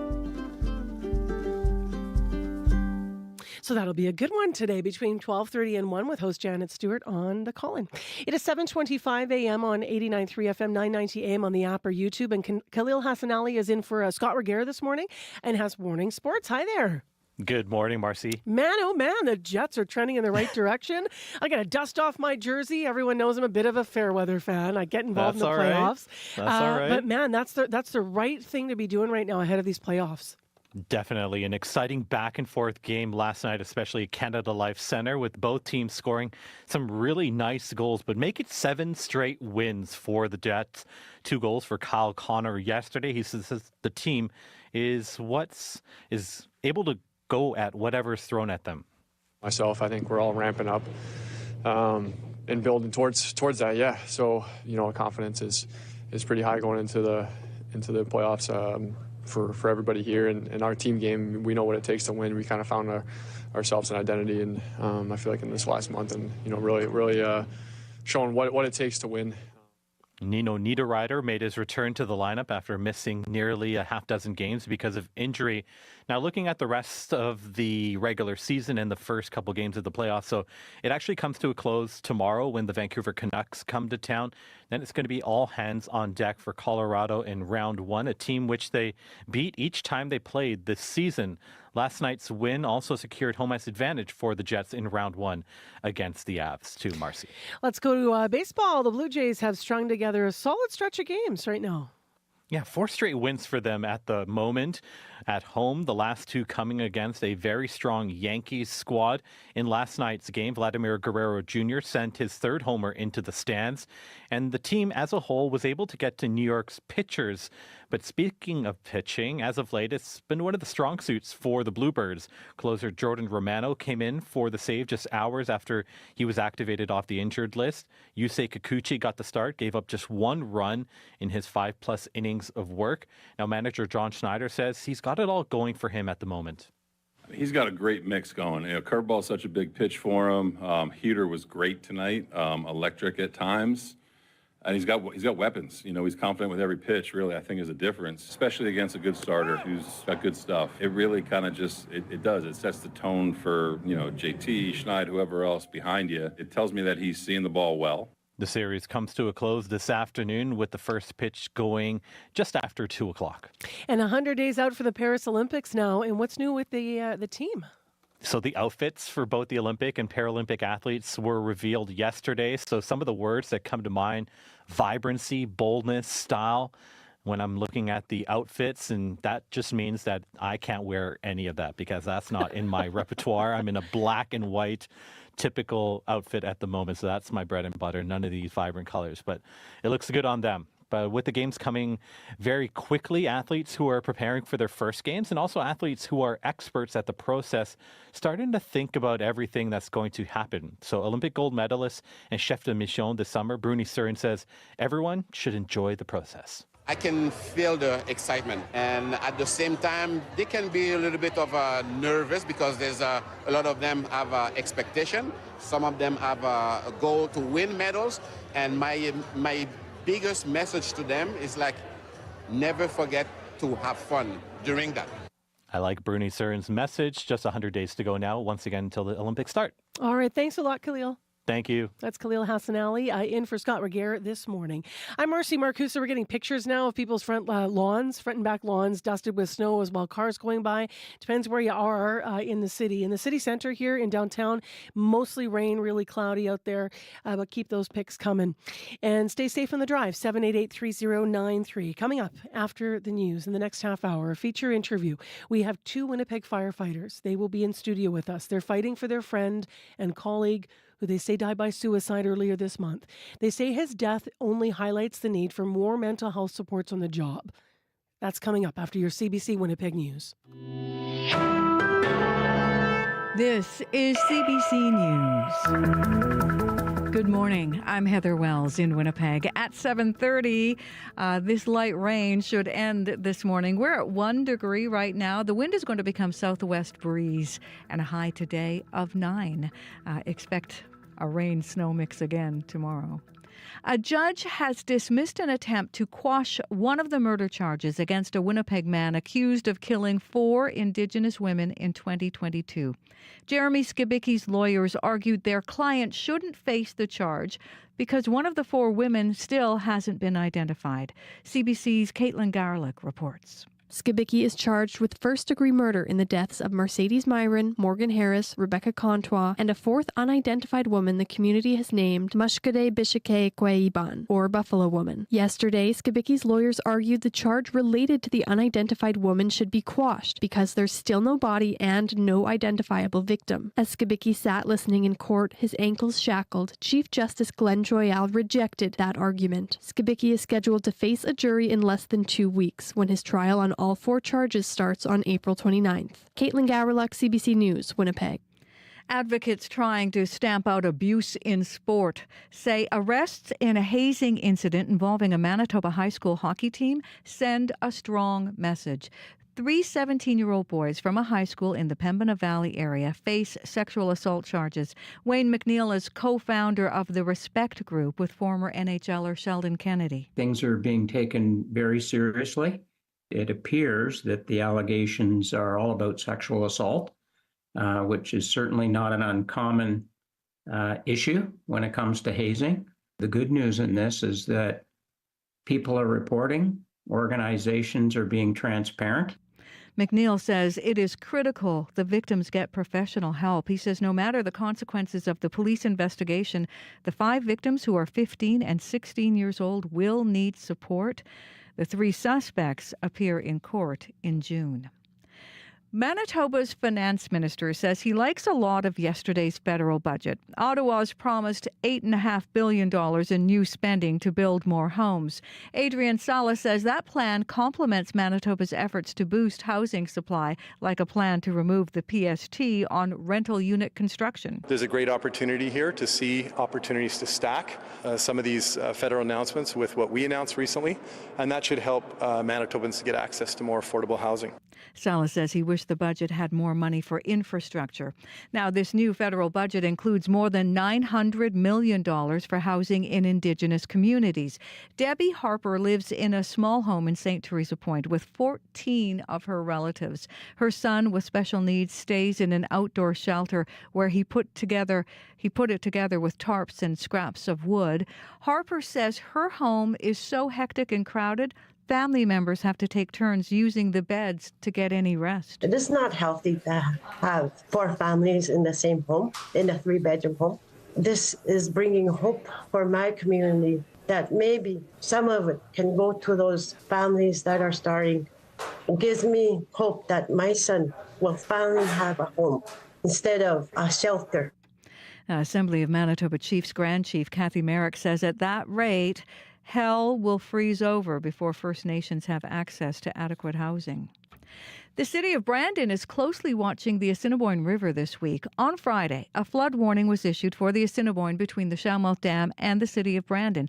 Water levels are rising as upwards of 40 millimeters of precipitation is expected this week on top of the normal spring runoff. Brandon Emergency Planner Tobin Prasnik warns people to stay away from the river. I know it becomes a bit of an attraction to have a look and see how quick the water is running, but it's also very dangerous, and we advise the public to stay clear and especially keep an eye on your children and pets during this time frame. Prasnik says the city of Brandon is making decisions based on daily flood predictions from the province. Clinching home ice advantage to start the playoffs. There's a shot. Connor scores. Kyle Connor in the first period on TSN as the Jets edged the Seattle Kraken 4-3 last night. Connor with 2 goals, Nikolai Ehlers and Tyler Toffoli each with 1. Connor says the Jets have found their identity. Confidence is pretty high going into the playoffs for everybody here, and our team game. We know what it takes to win. We kind of found ourselves an identity, and I feel like in this last month, and really showing what it takes to win. Last night's win was the Jets' 7th straight, securing second spot in the Central Division ahead of third place Colorado. That means the Colorado Avalanche traveled to Winnipeg this weekend for the first 2 games of their best-of-7 series. But first, the Jets have one more game in the regular season, and that is tomorrow night, hosting the Vancouver Canucks. You can find more news updated throughout the day. Just head to cbc.ca/Manitoba. Thank you, Heather. You're Let's get welcome. into the regional forecast with Abby Adiyemi. The mercury hasn't moved much for Winnipeg, still at 1 degree, and we have a mix of rain and snow, which will be easing later this morning. Then we'll see some drizzle. We're heading to a high of 9 degrees. For folks in the north, you'll be having heavy snow warning, and about 15 to 30 centimeters are likely. So be cautious while you're driving. Brandon is currently at 3 degrees. Thompson is at -1. Churchill at -4. Seeing light snow. Dauphin at 2 degrees. Gimli, Steinbach, Maurice all stuck on 0 with light showers. Highs between 7 and 12. Overall wet condition across the province and snow in some areas. Winnipeg, we are heading to a high of 9. Thank you, Abby. Let's You're get welcome. into the commute now with Dylan Longhurst. Yeah, not a lot happening getting in people's way on the commute. We heard from Jason, though, on a bike traveling down Wellington Crescent, said that under the railway bridge, all this rain and this snow has actually led to a lot of pretty deep water conditions, where those bike paths kind of crest downwards. So wet, you might want to avoid or watch out for those deep puddles if you're walking around. Could be a rubber boot day, honestly. Maybe that's a good sign of spring. But hey, you see anything else out there on your commute that you want to let us know about, call 204-788-3093. All right, thank you, Dylan. It is 23 minutes to 8 o'clock on CBC. And I want to mention briefly that coming up after 8 o'clock on the program, we're going to build on a story you've been hearing in the news about those 3 teens that have been arrested now for sexual assault after 2 hockey hazing incidents where rookies were targeted. We have a hazing expert who's going to be joining us, and that is after 8 o'clock on the program. Up next, though, on CBC, First Nations languages like Anishinaabe-Moan have faced threats of dying out over the years.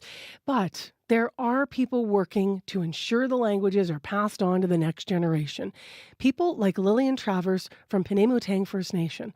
The CBC's Bryce Hoy visited a grade 4 students at Ashern Early Years School last month and learned how Travers uses games, even games like bingo, to cement her Anishinaabe-Moan lessons, including how to count from 1 to 10. Hi everyone, what are we here to learn about today? Anishinaabe. Amazing. Nashaswe, Sangaswe, Medaswe. Yeah, now we can start. I've been speaking it most of my life. I heard it through my grandparents. My mother spoke it to me. When I was young, that's all I spoke was Anishinaabe-Moan. But growing up, it kind of went away from me, and not many of my peers were speaking it. So I kind of wanted to bring it into my family. What just happened? I won. You got bingo? Bingo! What was the winning word? Bingo! Nanan. What does nanan mean? 5. What do you think your parents, your grandparents would think that you're getting to learn this language in the school? Happy. Why happy? Because they want me to know this when I turn older. 50% of our students identify either as First Nation or Métis. So by doing this, it brings a connection to their past language, their past culture, their heritage. And when you look at Ashern and the location where it is, geographically we're surrounded by those people of that culture in our communities. This is where we've immigrated to. So we're learning about our heritage where we moved to. Next number in Anishinaabe is Bejik. My favorite part about this is we're learning it while we're having fun. So you're learning and you're helping to pass it on. How do you feel about that, getting to do that in the school with your friends? I feel happy about it. Why? I feel proud You feel happy and proud? Why? because it shouldn't be forgotten. And what do you think about learning a language like this? Do you like it? Yeah, a lot. What do you like about it? I like how usually in English it's like in this language there's a lot of sh in the words, but it's not SH, it's actually ZH. It's pretty interesting.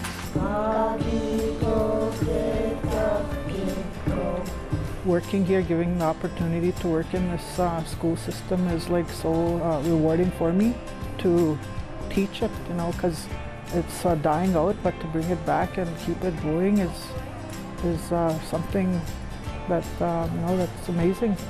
With Truth and Reconciliation is really good that it's being acknowledged too, throughout Turtle Island. What we see here with a language program that focuses on an Indigenous local language is that ability for all of our students to be able to understand that way of looking at the world, understanding the world, and coming together and communicating. And so there's an incredible power to that. And we also see a push across the province right now for looking at the importance of Indigenous ways of knowing and being. And so I think that's another key piece to this program. You just have to cover your four corners. Yeah, I really want. All right, next one is... I love hearing the kids. So cute. We heard there also from Donald Nickel and Lillian Travers. Nickel is Superintendent of Human Resources and Policy at Lakeshore School Division, and Travers is the division's Anishinaabe instructor.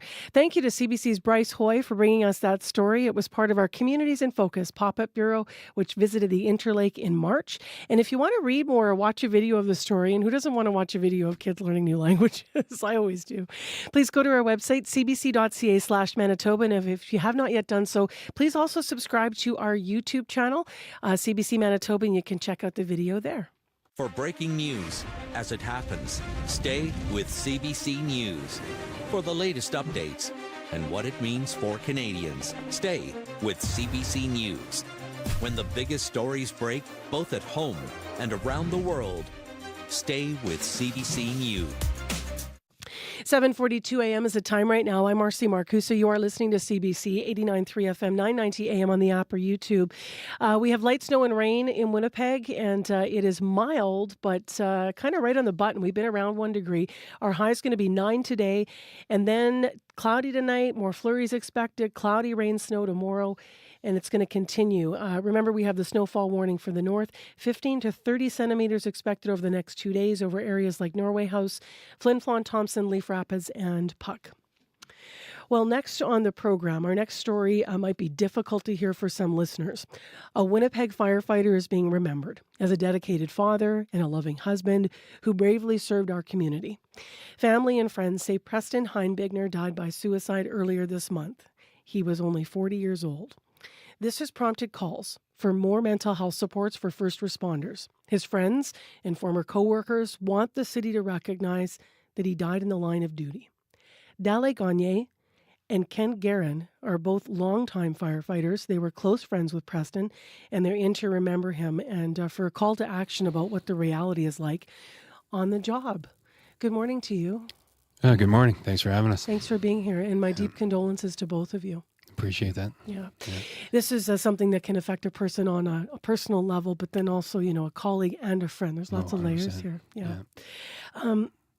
Dele, you posted on Facebook that you were friends with Preston for like 20 years. Mm-hmm. You said, what was he like as a friend? And then I'll ask you as a firefighter, what was he like as your friend? Yeah. Preston was one of those guys. He was a salt of the earth type of person that touched everybody that he met. You know, I was his close friend, but seeing his relationship, the way he treated people, that is what made Preston super special. He didn't just treat his friends like gold. He interacted with anybody that he saw. For example, even the people at the butcher shop knew him by name, and he knew them as well. You know, he took the time to make everybody else feel special, and that's a quality that Preston just, it was unbelievable. Ken, you've been nodding along. Maybe I'll ask you what he was like as a colleague and a firefighter. What was his dedication to his work like? Oh, for sure. Yeah. Dedication to work. He was something special. He was one of our pillars in our community for us, especially on 3 shift. He was the type of guy that he said good morning to everybody. How are you doing? He put everybody before himself. He checked in with other people. He checked in with everybody. He's concerned with how everyone's doing. And whether it was your first day on the job or you're about to retire, Preston asked, how are you doing? And welcome to the job. And he took his time for everybody. I mentioned LA. He was 40. He had a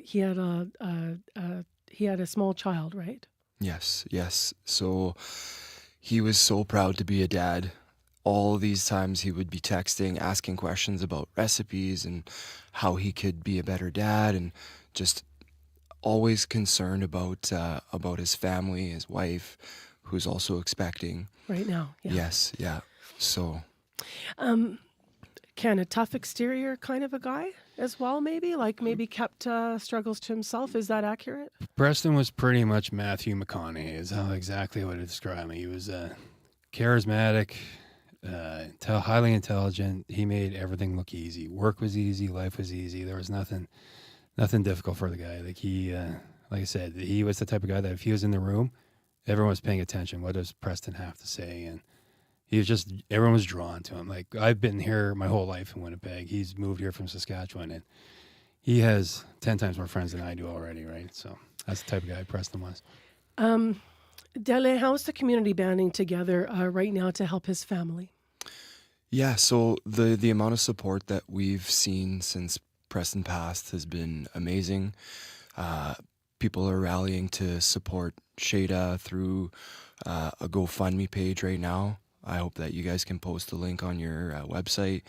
The firefighting community has been banding together to try and prevent this from happening in the future, right? We need to check in with each other more. We need to be there for each other more, and that's what Preston did, and that's what Preston would want for the future.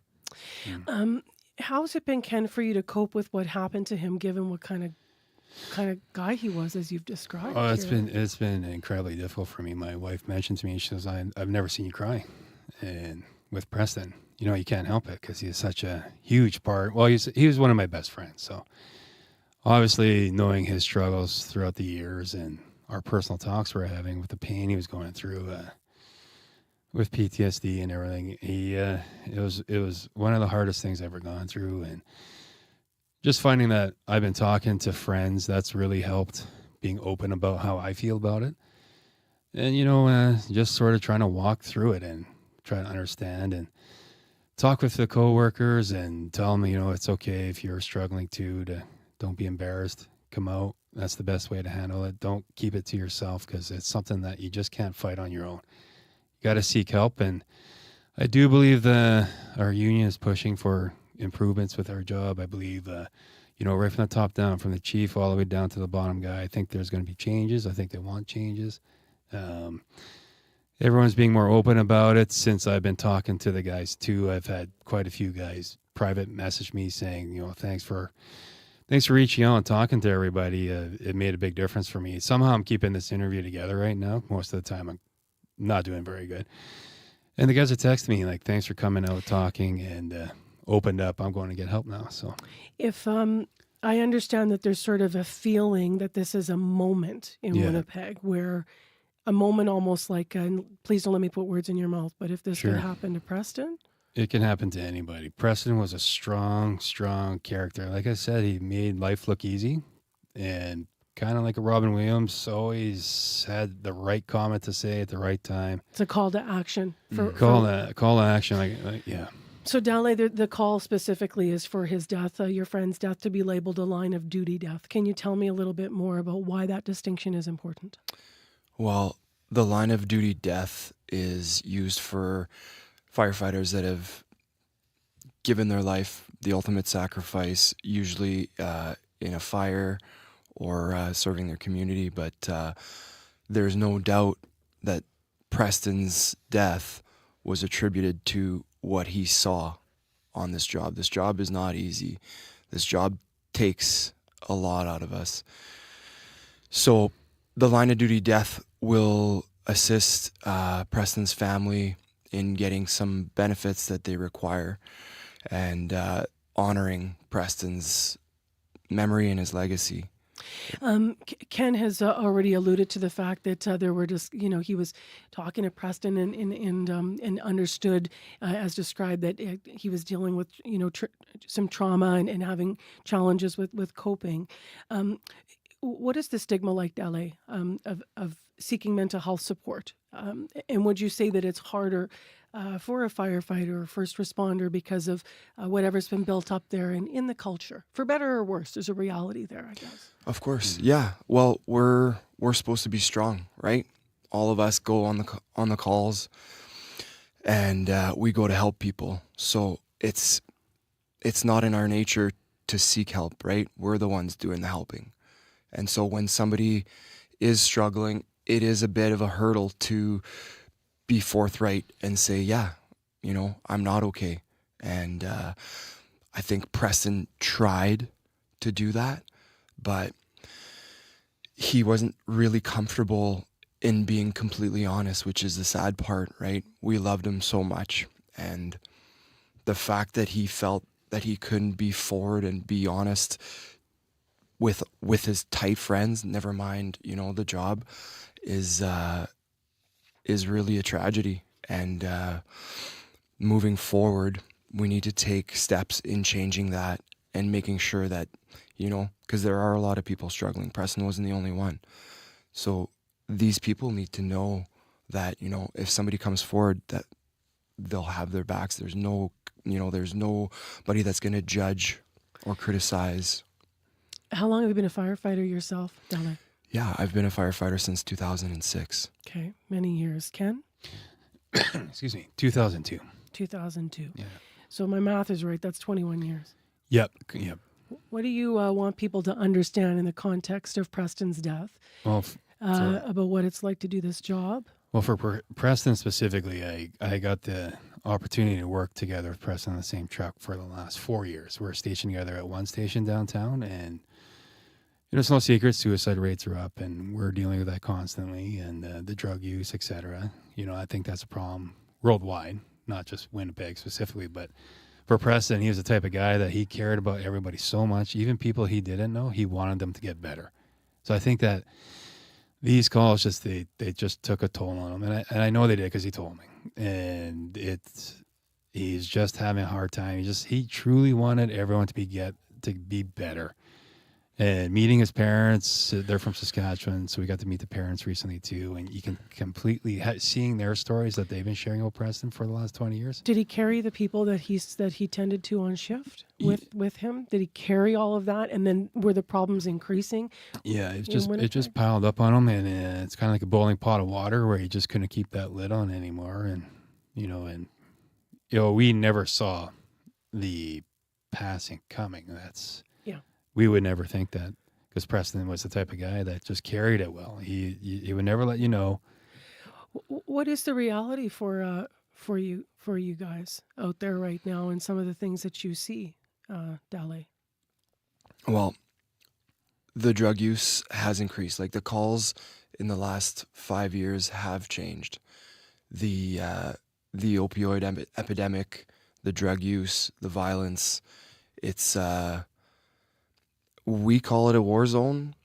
It is like that. We go on shift, and you do call after call after call where you see things that are not natural.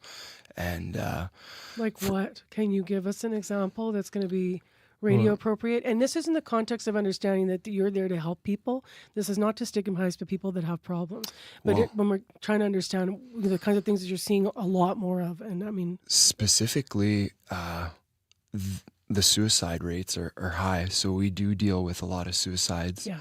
And then overdoses, right? You go on scene, the person is either on the cusp of death or, just very close. We have to bring them back. And to do that multiple times per shift, it weighs on you. Multiple times per shift, you're either there when someone's dying or you're trying to save... 4 or 5 times a day. That used to be like when you first started, it was 4 or 5 times, maybe a year. And now it's consistent. It's consistent across the board. I'm not an expert. I don't know what's happening. I can't touch on it. I don't know how to make things better. But reality right now is that's what's happening to us. So that would have been Preston's reality as well. You said you were in the same truck for 4 years with him, right? Mm-hmm. Yeah. What do you want the public to take away from you coming out this morning and remembering your friend and fighting for the supports moving forward? What message do you want to leave people with today, Dele? The message is we cannot have Preston's death be in vain. That's why we're here today.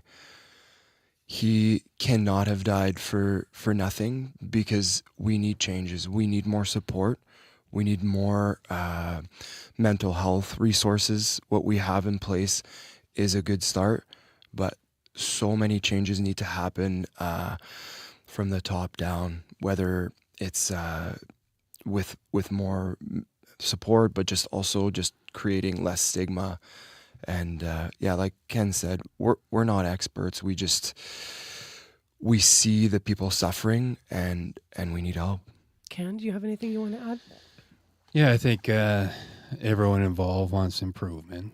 I know the chief wants improvement. I know our union wants improvement. I think that guys in general now, unfortunately, because it was a guy like Preston who was so well respected, so loved, unfortunately now, the only positive thing is that there is going to be changes because Preston has so much impact on everyone's lives. And I think everyone's seeing that. So if anything good could come in, it's just let's get over the embarrassment, especially I know people are suffering, period, with mental health and general life, divorces, things happen. But for us in particular, as firefighters, people look at us as we're strong. And we are for the most part. But if a strong guy like Preston can suffer, it's okay for everyone else too as well. Not to be embarrassed, talk about it, get help. There's strength in talking about it. Oh, 100%. Doesn't take away your strength. It actually adds to it. Yeah. Both of you, thank you for your service. Thank Thanks you for for your time. remembering your friend, and thank you for being here. Appreciate that. We have more coverage on this story today. We've been in studio live in Studio 15 at CBC with Dele Gagne and with Ken Guerin. They're both Winnipeg firefighters. They're calling for more mental health supports and to end the stigma surrounding mental health after the death of fellow firefighter, other friend who died by suicide earlier this month. He was 40 years old. He will be remembered, Preston, in the legislature. And also this afternoon, I should mention, the union, Tom Billis of the United Firefighter Workers, the United Firefighters Union will be on with Up to Speed for a full interview this afternoon to respond to this.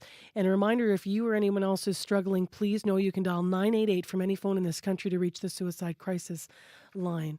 I want to as well mention that we did reach out, CBC did, to the city for comment on Preston's death. In a lengthy statement to CBC, it reads in part, quote, "The Winnipeg Fire Paramedic Service is committed to the health, safety, and wellness of members. We were saddened to learn of the passing of one of our members. Our thoughts continue to be with their family and loved ones at this time. And in a collaboration with the UFFW, we have been working to support the family and will continue to do so," end quote. As for a ruling in his line of duty death, it says that the designation is determined by the Workers' Compensation Board, and we are seeking more compensation, not compensation. We at CBC are seeking more clarity on what that actually means, and so we'll continue to stay on the story from that perspective as well. It is 2 minutes to 8. Heather Wells is here with other updates. Good morning. Well, advocates trying to stamp out abuse in sports say arrests in a hazing incident involving a Manitoba high school hockey team send a strong message 3 17-year-old boys from a high school in the Pembina Valley area face sexual assault charges. Wayne McNeil at the Respect Group says it is critical the victims, who are between 15 and 16 years old, get professional help. And people in Brandon are being warned to stay away from the Assiniboine River. A flood warning's been issued for the Assiniboine between the Shamuth Dam and Brandon. The city says the river right now is very fast and dangerous. More news at 8:30. All right, thank you, Heather. Coming up more locally, but first, national and international news on World Report. On Cue with Tom Power. When Charlie Watts died a few years ago, the Rolling Stones didn't just lose a huge part of their sound, they lost their friend. Mick Jagger will tell you about his friendship with Charlie Watts, their shared love of jazz, and how the band is moving forward. The way it sounds is going to sound like now. That's coming up on Cue, followed by Commotion with Elamine Abdel Mahmoud on CBC Radio 1, the CBC Listen app, and everywhere you get your podcasts. The CBC News is next. Coming up in half an hour, it's The Current with Matt Galloway. In 2022, the writer Salman Rushdie was stabbed 10 times while on stage in New York. His harrowing new book, Knife, is an account of that attack. Salman Rushdie on the power of language and how facing death changed him, coming up on The Current. This is World Report. Good morning. I'm Marcia Young. Opposition parties in Ottawa are panning the Trudeau government's budget. Conservatives will vote against this wasteful, inflationary budget. Conservative leader Pierre Poilievre making his intentions known. The Liberal budget calls for more than $50 billion of new spending. Some of that money is being allocated for people with disabilities. But advocates say the new national disability benefit will not lift anyone out of poverty. Tom Perry reports. We are acting today to ensure fairness for every generation. Finance Minister Chrystia Freeland unveiling her new budget with money for housing, research, and a new benefit for Canadians with disabilities. The government pledging $6 billion over 6 years for disability payments, with money set to roll out in July of next year. But with a maximum payment of $2,400 a year, advocates question how effective the benefit will be. Michelle Hewitt is chair of the advocacy group Disability Without Poverty. 200 bucks a month extra, 6 bucks a day when you start to break it down. The aim of this benefit was to lift disabled people out of poverty, and these numbers just aren't going to do that. NDP leader Jagmeet Singh points to the disability benefit as just one of the disappointments of this budget. While we fought for certain things in the budget that are very important, that are going to give relief to people, we have some serious concerns. The NDP continue to prop up the Liberals, though Singh hasn't said whether they'll support this spending plan. Overall, the budget contains nearly $53 billion in new spending over 5 years, along with an increase in the capital gains tax for the wealthiest Canadians. The Bloc Québécois and Green Party have already come out against it, with Conservative leader Pierre Poilievre also strongly opposed to what he calls a wasteful budget that sprays fuel on an inflationary fire. Tom Perry, CBC News, Ottawa. Today in the House of Commons, one of the ArriveCan contractors will appear for an official rebuke. Christian Firth will also face questions from MPs. He was found in contempt of Parliament for refusing to answer committee questions about the development of the ArriveCan app. Bringing someone before the House to be reprimanded is very rare.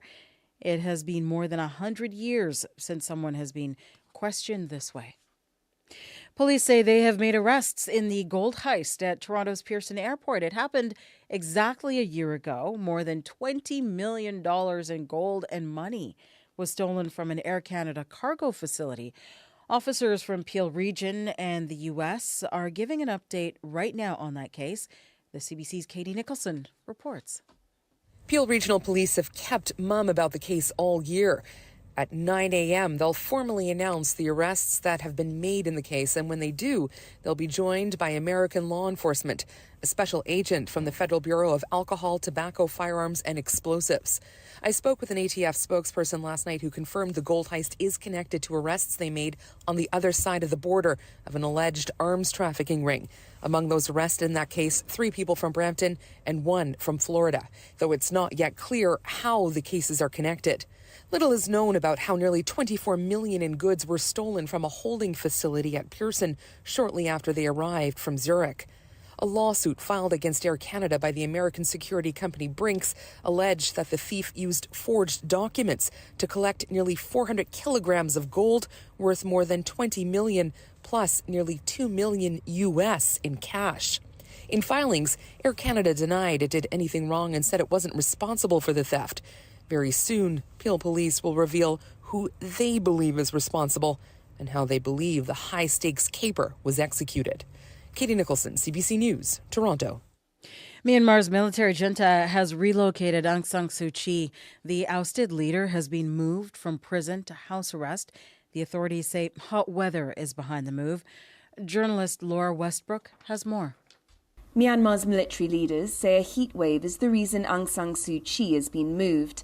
Temperatures in capital Naypyidaw, where she's been jailed, have climbed to nearly 40 degrees Celsius. The relocation of the 78-year-old Suu Kyi was reportedly done under tight security. It is unclear at this point if the move is only temporary. Suu Kyi has been in custody since February 2021, when the military overthrew her government and seized power, plunging the country into widespread conflict. She has been serving a 27-year prison term for crimes ranging from sedition, treason and bribery, charges she denies. Suu Kyi's health has also reportedly deteriorated in prison. Observers say there is good reason for the military to worry about her health, as a further decline could undermine their authority. The army is facing a series of defeats from the hands of pro-democracy resistance fighters and their allies. Nobel laureate Suu Kyi has spent nearly 20 years under some form of arrest since 1989. Laura Westbrook for CBC News, Hong Kong. Foreign Affairs Minister Melanie Joly is meeting with her G7 counterparts in Capri, Italy. The wars in Gaza and Ukraine are expected to dominate the talks. Last night, Joly met with Italy's foreign minister in Rome. Megan Williams tells us what they said.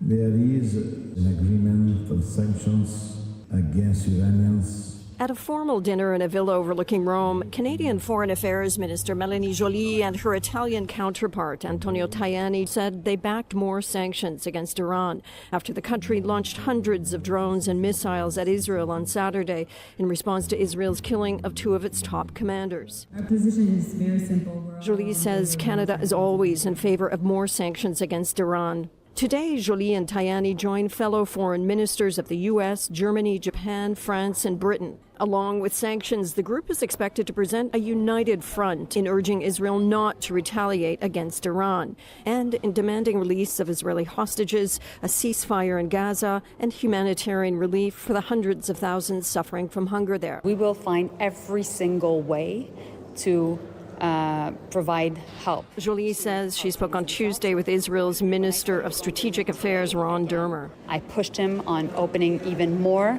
also crossings between Israel and Gaza, and it is fundamental that the Palestinians have access to food and to medicine. The G7 ministers are also expected to talk about using profits generated by billions of dollars of frozen Russian assets to help fund weapons Ukraine desperately needs. Megan Williams, CBC News, Rome. A Boeing engineer will testify today before members of the U.S. Congress. The whistleblower says there are flaws with Boeing's 787 Dreamliner. He says production of the aircraft should be halted until safety concerns are addressed. This is adding to other issues facing the aerospace giant. The CBC's Chris Reyes is following the hearing. And Chris, what are we expecting to hear today?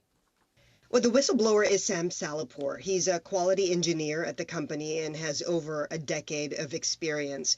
He's making very serious claims against his employer, Marcia. For one, that Boeing's widely used planes, the Dreamliner, which flies all over the world, including in Canada, has a flaw that could cause it to fall apart mid-air. He spoke exclusively to NBC News last night ahead of his appearance in Congress today, and he said the gaps between the big pieces of the main body of the aircraft are too big. The plane will fall apart at the joints where we're talking about. Once you fall apart, you're going to descend all the way to the ground. This testimony he's about to give to a Senate subcommittee stems from documents he shared with the FAA, the Federal Aviation Administration, a few years ago. He said Boeing was taking shortcuts to reduce bottlenecks in production, and it was causing faulty engineering. Salapour still works at the company, but his lawyers said he has been sidelined from any meetings that would address his concerns. What is Boeing saying? Boeing has issued a statement denying Salapour's allegations, calling them inaccurate.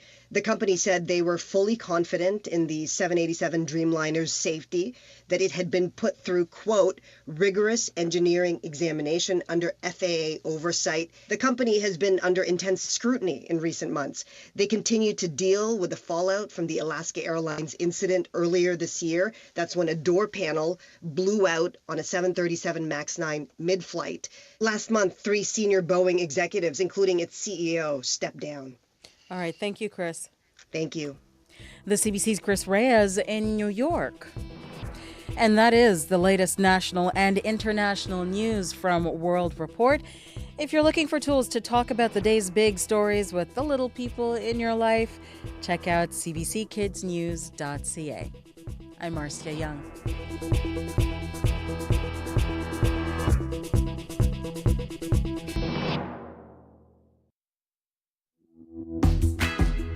Good morning, everyone. I'm Marcy Marcusa. Thank you so much for joining us today on 89.3 FM, 990 AM on the app or YouTube. This is Information Radio. You're on CBC. Had a bit of a challenging morning. It's just a little messy. It's been wet. It's been snowy. It's cloudy. And we do still have that bigger system affecting mostly northern Manitoba. But yeah, the wipers have been on, and it's been maybe a bit more snowy than we anticipated. So we'll get into what's happening with this weather in a moment. Also, this half hour, we're going to build on a story that's been in the news. 3 teenagers have been arrested for sexual assault after 2 hockey hazing incidents where rookies were targeted. We're going to talk to a hazing expert about why these rituals continue in sport and where we go from here. So stay tuned for that.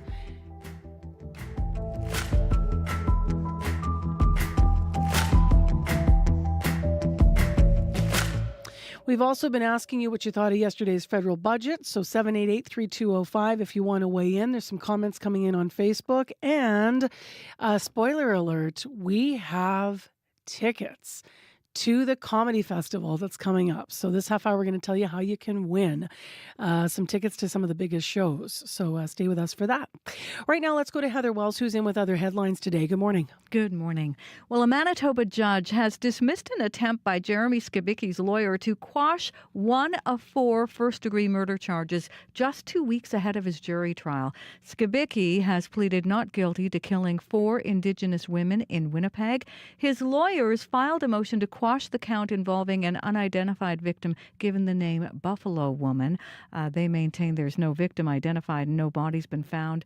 The Court of King's Bench Justice Glenn Joyelle did not accept the arguments.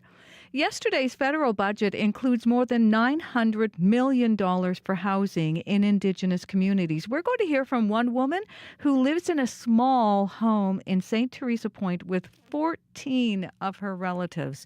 What does she think of this budget in our next local news at 8:30? All right. Thank you, Heather. You're welcome.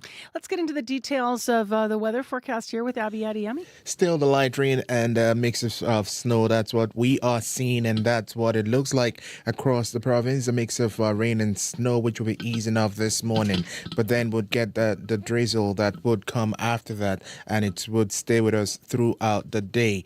We'll see a high of 9 degrees today, and then tonight will be mainly cloudy with some skies, and then cloudy skies, and of course a possibility of flurries overnight. We have snowfall warning for the north, about 15 to 30 centimeters are likely, and you just need to take care when you're driving because that might be affecting your visibility.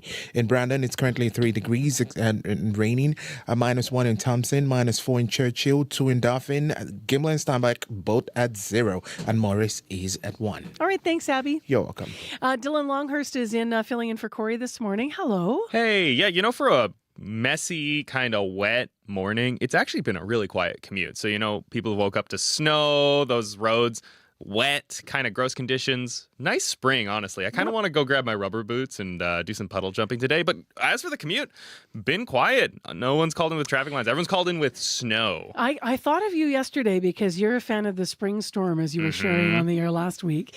And I was sitting in my sunroom. I'm lucky enough to have one. And just the sound of the rain, even though it was just when it was just picking up, getting steady enough at 7:30, where it was really present. It was lovely. You're right. Best way to fall asleep. Yeah. Best way. Open a window, gorgeous. just hear that rain. A little bit of thunder is ideal, but we're still a little ways off from that kind of weather again. So, lovely day out there if you like the rain. Nothing to say in the commute. If you see anything, 204-788-3093.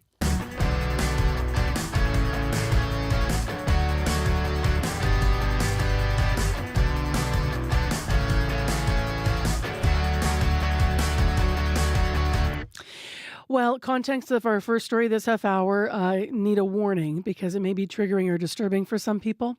RCMP say that 5 rookie players on a Pembina Valley area high school hockey team were sexually assaulted by their teammates during a hazing ritual. The incidents are alleged to have taken place in November 2023 and January 2024 at a Winnipeg hotel during tournaments.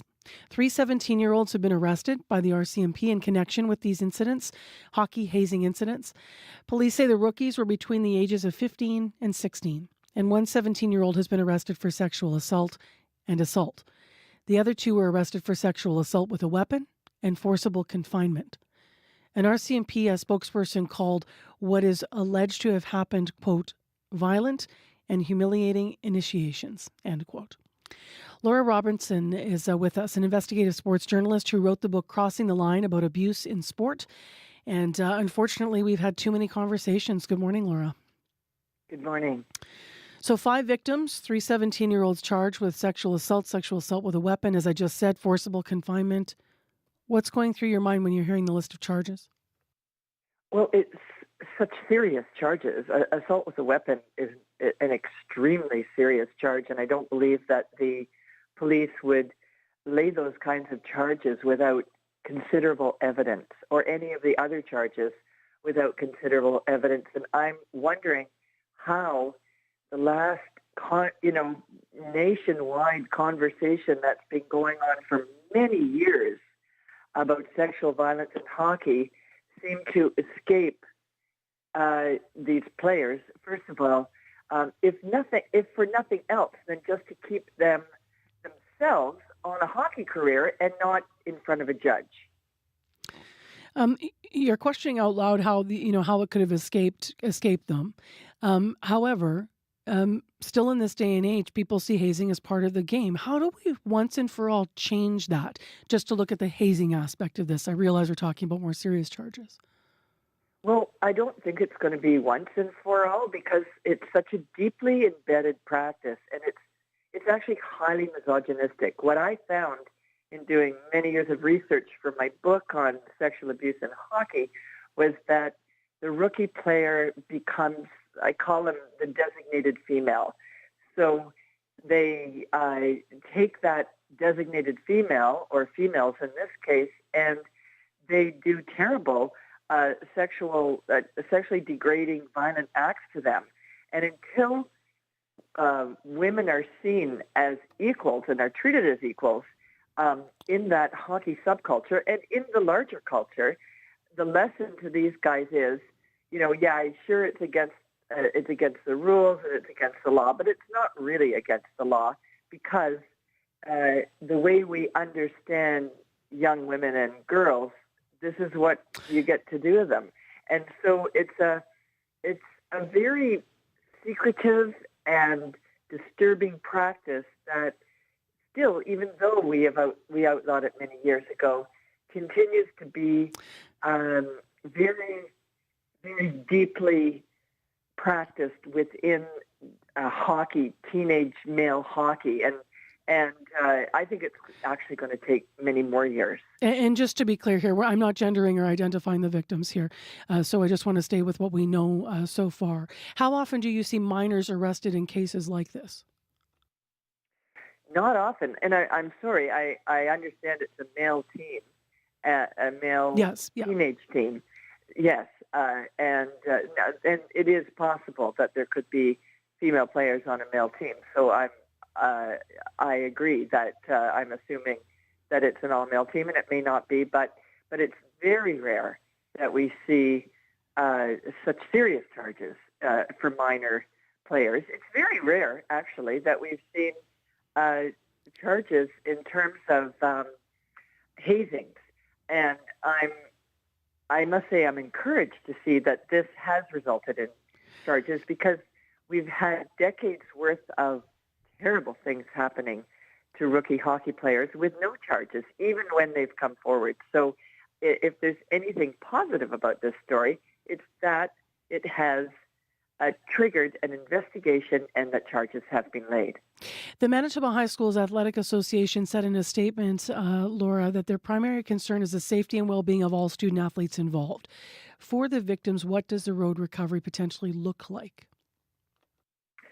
Well, the road to recovery, again, I think we have to make sure that we have aid, very good professional aid for those 5 players, but also for the whole team. But I think we also have to realize that this can be a triggering effect for other students. If we have a school of young people, we know that there are many, actually, sexual assault survivors within the school. And so I think that counseling has to be made available for everyone for whom this is a traumatic effect, even though it doesn't on the surface appear to be traumatic, and that we have very well-researched professionals. Like I think at U of Manitoba, for instance, Dr. Jay Johnson has devoted many, many years to the study of hazing, mainly within hockey, but not only hockey, and he's a sports sociologist. So people like Dr. Jay Johnson, I think, can be very helpful in this case. I'm sure there are very good psychologists who have dealt with this sort of thing and are dealing with this sort of thing.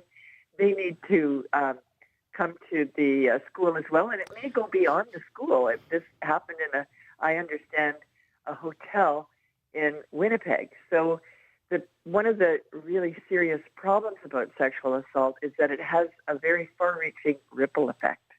You're right to point out the wider concerns about moving forward, or the wider supports that may be needed. The team is from rural Manitoba. Now, we do not know the names of the victims or accused, but many in the community, probably do or might. When you think about teams, towns, hockey communities, so there's healing on a lot of levels. And pardon me, because we do and can confirm, you're right to point out these were male athletes. So you're speaking to the role of gender and things like this. Laura Robinson, anything to add as we move forward? You said that you, in some ways, are pleased to see charges that have been laid, because in the past that's something that may not have been seen. But anything to add about what will you be watching for as this case unfolds? I'll be watching to see if we take the equality of female athletes and all women in this context seriously. If we want to get rid of this idea that a male sport team is an elitist, important place to be on, and you have to go through this ritual before you're really on the team, then we have to address all the stereotypes about gender, power, and violence that are brought into those situations. Appreciate your time today. Thank you so much. Thank you for having me. Laura Robinson is an investigative sports journalist. She wrote the book Crossing the Line about abuse in sport. The 3 accused have not been formally charged. The allegations have also not been proven in court. Hockey Manitoba issued a statement late yesterday. They said, quote, Hockey Manitoba learned that the 3 17-year-old males have been arrested in relation to an alleged high school hazing incident that was reported to police on February 20th, 2024. Hockey Manitoba takes allegations of this nature seriously. The alleged behavior has no place in the game of hockey. As the matter is in the hands of police, who have indicated the charges are pending, Hockey Manitoba will have no further comment at this time. End quote. You can read more on our website.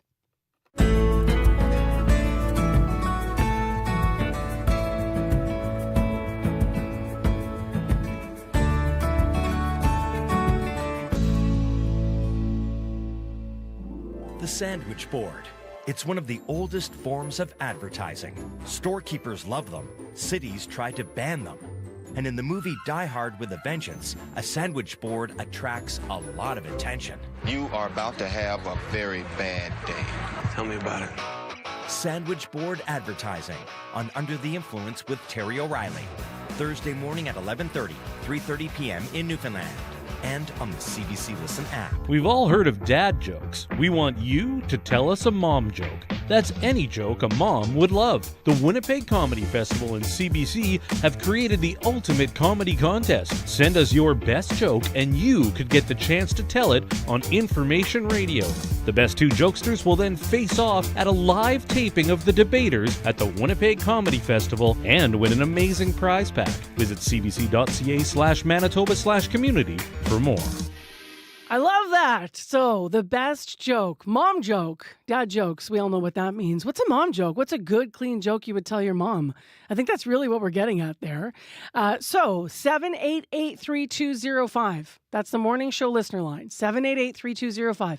Leave your jokes. And as you heard, we're going to gather them all up and then we're going to whittle them down. Ultimately, though, the winner's going to be chosen next week, a week from tomorrow, I believe is when we're going to do it. Dean Jenkinson from the Comedy Fest is going to be in and he's going to make the choice. So come on, people. We know you've got some kind of a quote unquote mom joke. You can leave it there. If you don't want to tell it out loud, we'll let you off the hook. But remember, part of the prize is getting on stage. So we're hoping you're going to practice by using the listener line. But win@cbc.ca. Win@cbc.ca is the email that you can email a joke into if you would like to. And I'm going to be looking for some help because I have agreed to do something. Janet Stewart's in studio now. Hi. Are you going to be the celebrity comedian during Comedy Fest? Oh, mercy. Have you done it? No, I haven't. Okay, John Sauter did it. Faith Swindell did it. They don't want me. I'm terrified. Clearly, I'm not funny enough. I'm hilarious. No, I'm kidding. How do you feel about that? Oh, I'm crazy nervous. I think I'm going to be terrible. I have no expectation, but it's bucket list time for me. Yeah, right. Good for you. Good for you. I'm getting a tattoo this year. I'm going on stage at the Comedy Fest. Drop the mic. It's good for you. Good for you. You know what I'm doing? I'm terrified. I'm being on YouTube with no makeup and these crazy glasses. I like it. I'm coming on the radio and I'm talking about food. Hey, yeah, you're here because you want to talk about the call-in. So Janet, of course, is hosting Radio Noon now, filling in for Marge now for the next year. Bucket list. Awesome to have you back on Radio Noon. Thank you. The call-in portion between 12:30 and 1, food in what way? Remind us the question you're asking today. Well, it's about comfort food, really. We're talking to two people who went around Manitoba in a vehicle they called the Manitoba Food History Truck. And they talked to people and said, tell us your food stories. Tell us. So mine, macaroni mess. Okay, macaroni mess is this thing my mother would use, like elbow macaroni, right? And a pound of hamburger and whatever leftovers were in the fridge. And somehow that thing to feed 6 people on $5 worth of food or less just is magic to my family. When we're down, all of us go, macaroni mess. I love that. Macaroni mess. So what's yours? Everybody's got one. Something that, like a food that's more than just food. It reminds you of the time your parents took you to Calekas or you went to this and that and, that thing. So it could be something that was made or it could be something you went out for and it's all about what it is. What it is and what it means to you. Why?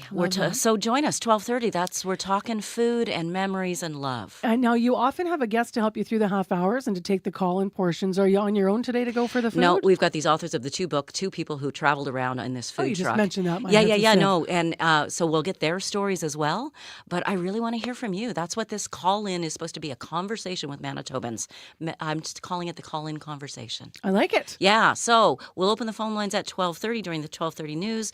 But for now, listener line 204-788-3797.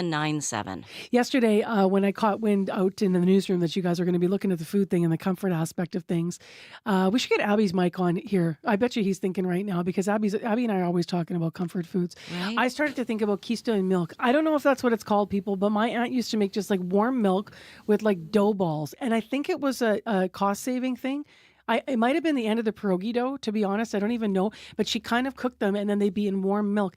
It doesn't even, I don't know if it's a real thing or just my family, but it was a real comfort to me. And I don't know, do you have one, Abby? We're always talking. I have a comfort food. It's called the puff puff. It's a Nigerian delicacy. It's like timbit. I'm allowed to look at him? It's like timbit. Hey, you turn around. There he is. Hi, Abby. It's like timbit. You call it puff puff. Puff puff. Puff Yeah. puff. Amazing. Just little, and it just goes in. What does it taste like?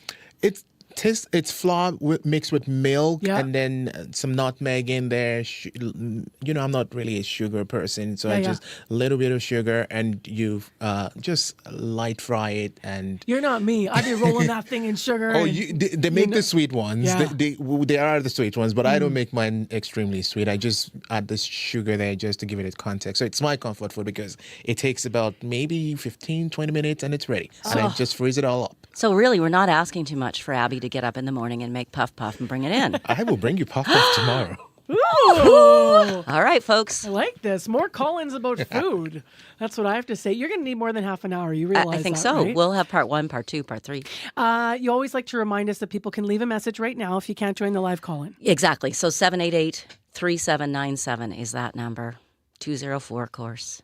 Thanks, Janet. Thank you, Marcy. 204-788-3797. Leave a message for Radio Noon. What's your comfort food? Where do you get it? Who makes it? Or join the live call-in, even better. And you can do that this afternoon between 12:30 and 1 on Radio Noon. I'm Marcy Marcuso. You are with CBC, 89.3 FM, 990 AM on the app or YouTube. If you're a regular listener, then you know that The Current is coming up right after our program. And today, they have quite a conversation coming up. Because today on The Current, they're going back to the morning of August 12, 2022, when Salman Rushdie was attacked and almost killed by a young man with a knife. Do you remember that? He'd been in a reading. And so today they're going to be talking about the new biography, Knife, Meditations on an Attempted Murder. He sits down with The Current's host, Matt Galloway, and you don't want to miss that. That's right after your CBC Winnipeg News. This is CBC News.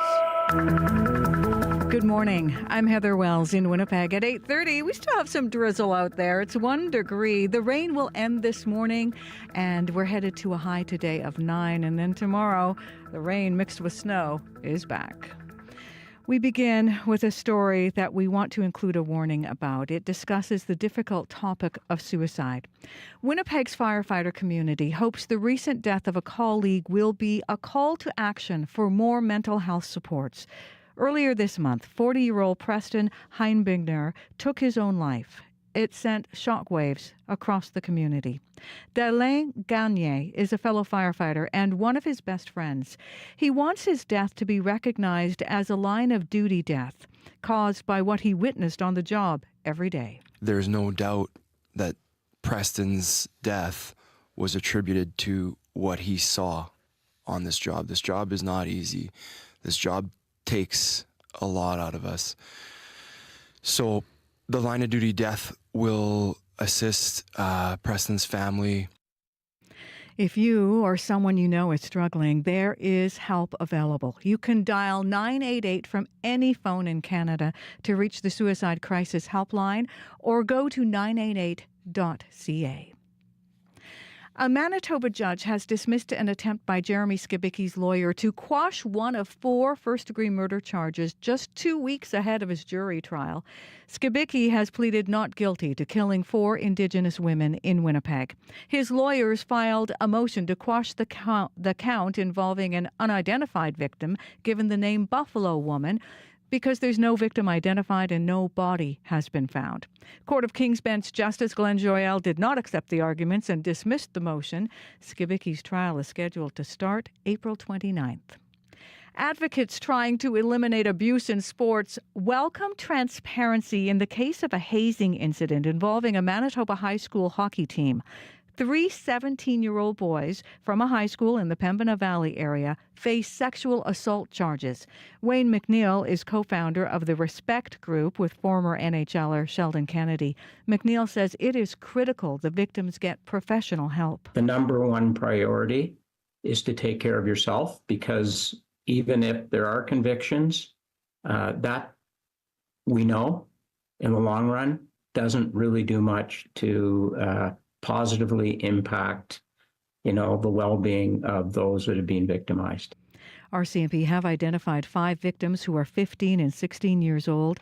The 3 suspects appear in court in June. Manitoba's finance minister likes a lot of yesterday's federal budget, but Adrian Salas says it is lacking in infrastructure money. Yesterday's budget includes new cash, but no replacement for the Investing in Canada Infrastructure Program, or ISIP, that saw 3 levels of government split the cost of some projects. The Premier has written to the Council of the Federation about his desire and our desire as a government to see a new ISIP program be created. So this budget perhaps didn't place enough focus on infrastructure, and we would have liked to have seen more because we know we need that to support economy building and to help Manitobans. Salas says he is encouraged the feds are promising $8.5 billion to build new homes. The budget also includes more than $900 million for housing in Indigenous communities. Debbie Harper lives in a small home in St. Theresa Point with 14 of her relatives. Her son with special needs stays in an outdoor shelter he put together with tarps and scraps of wood. Harper says her home is so hectic and crowded, family members have to take turns using the bed so they can get some rest. It is not healthy to have 4 families in the same home, in a 3-bedroom home. This is bringing hope for my community that maybe some of it can go to those families that are starving. It gives me hope that my son will finally have a home instead of a shelter. Meanwhile, Assembly of Manitoba Chiefs Grand Chief Kathy Merrick says hell will freeze over, that's her quote, before First Nations have access to adequate housing. The city of Brandon is closely watching the Assiniboine River this week. On Friday, a flood warning was issued for the Assiniboine between the Shamuth Dam and the city of Brandon. Water levels are rising as upwards of 40 millimeters of precipitation is expected this week on top of normal spring runoff. Brandon's emergency planner, Tobin Prasnick, warns people to stay away from the river. I know it becomes a bit of an attraction to have a look and see how quick the water is running, but it's also very dangerous, and we advise the public to stay clear and especially keep an eye on your children and pets during this time frame. Prasnick says the city is making decisions based on daily flood predictions from the province and passing on a language to the next generation. Neshaswe, Sangaswe, Medaswe. Yeah, now we can start.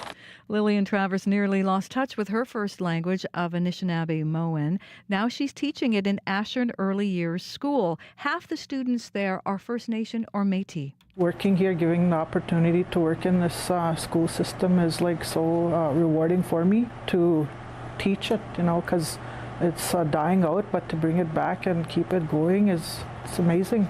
Travers says a growing embrace of Indigenous language and culture gives her hope about the future of Anishinaabe-Moan. You can find more news updated throughout the day at cbc.ca/Manitoba. Thanks for the morning, Heather. You're welcome. Abby, Eddie, Emmy, everyone's talking about snow. You're getting more calls, including from an old friend. Yes, Pat says it's white out in St. Andrews. That's Remember what Pat? Yeah. Remember that guy, Pat. One guy, Pat. Anything to leave us with, I guess? I'm just going to tell you wet across board. Rain and snow makes tapering off, and then we'll get a high of 9 in the city. But not to forget a snowfall warning for the north, 15 to 30 centimeters expected. And what we'll be getting is just a mix of rain and snow across board. All right. Thanks, Abby. You're welcome. Thank you to Abby Adeyemi, to Dylan Longhurst, to Brad Lillies, to Travis Goulby, to Heather Wells, Megan Ketcherson, and Joni Niccolo in our news center. Our live team, very busy this morning. Thanks to our overall team, hardworking team of associate producers, leaders in unit, Nellie Gonzalez and Leif Larson. I'm Marcy Marcusa. Take care, be well. Salman Rushdie is coming up next on The Current. Stay with us on CBC.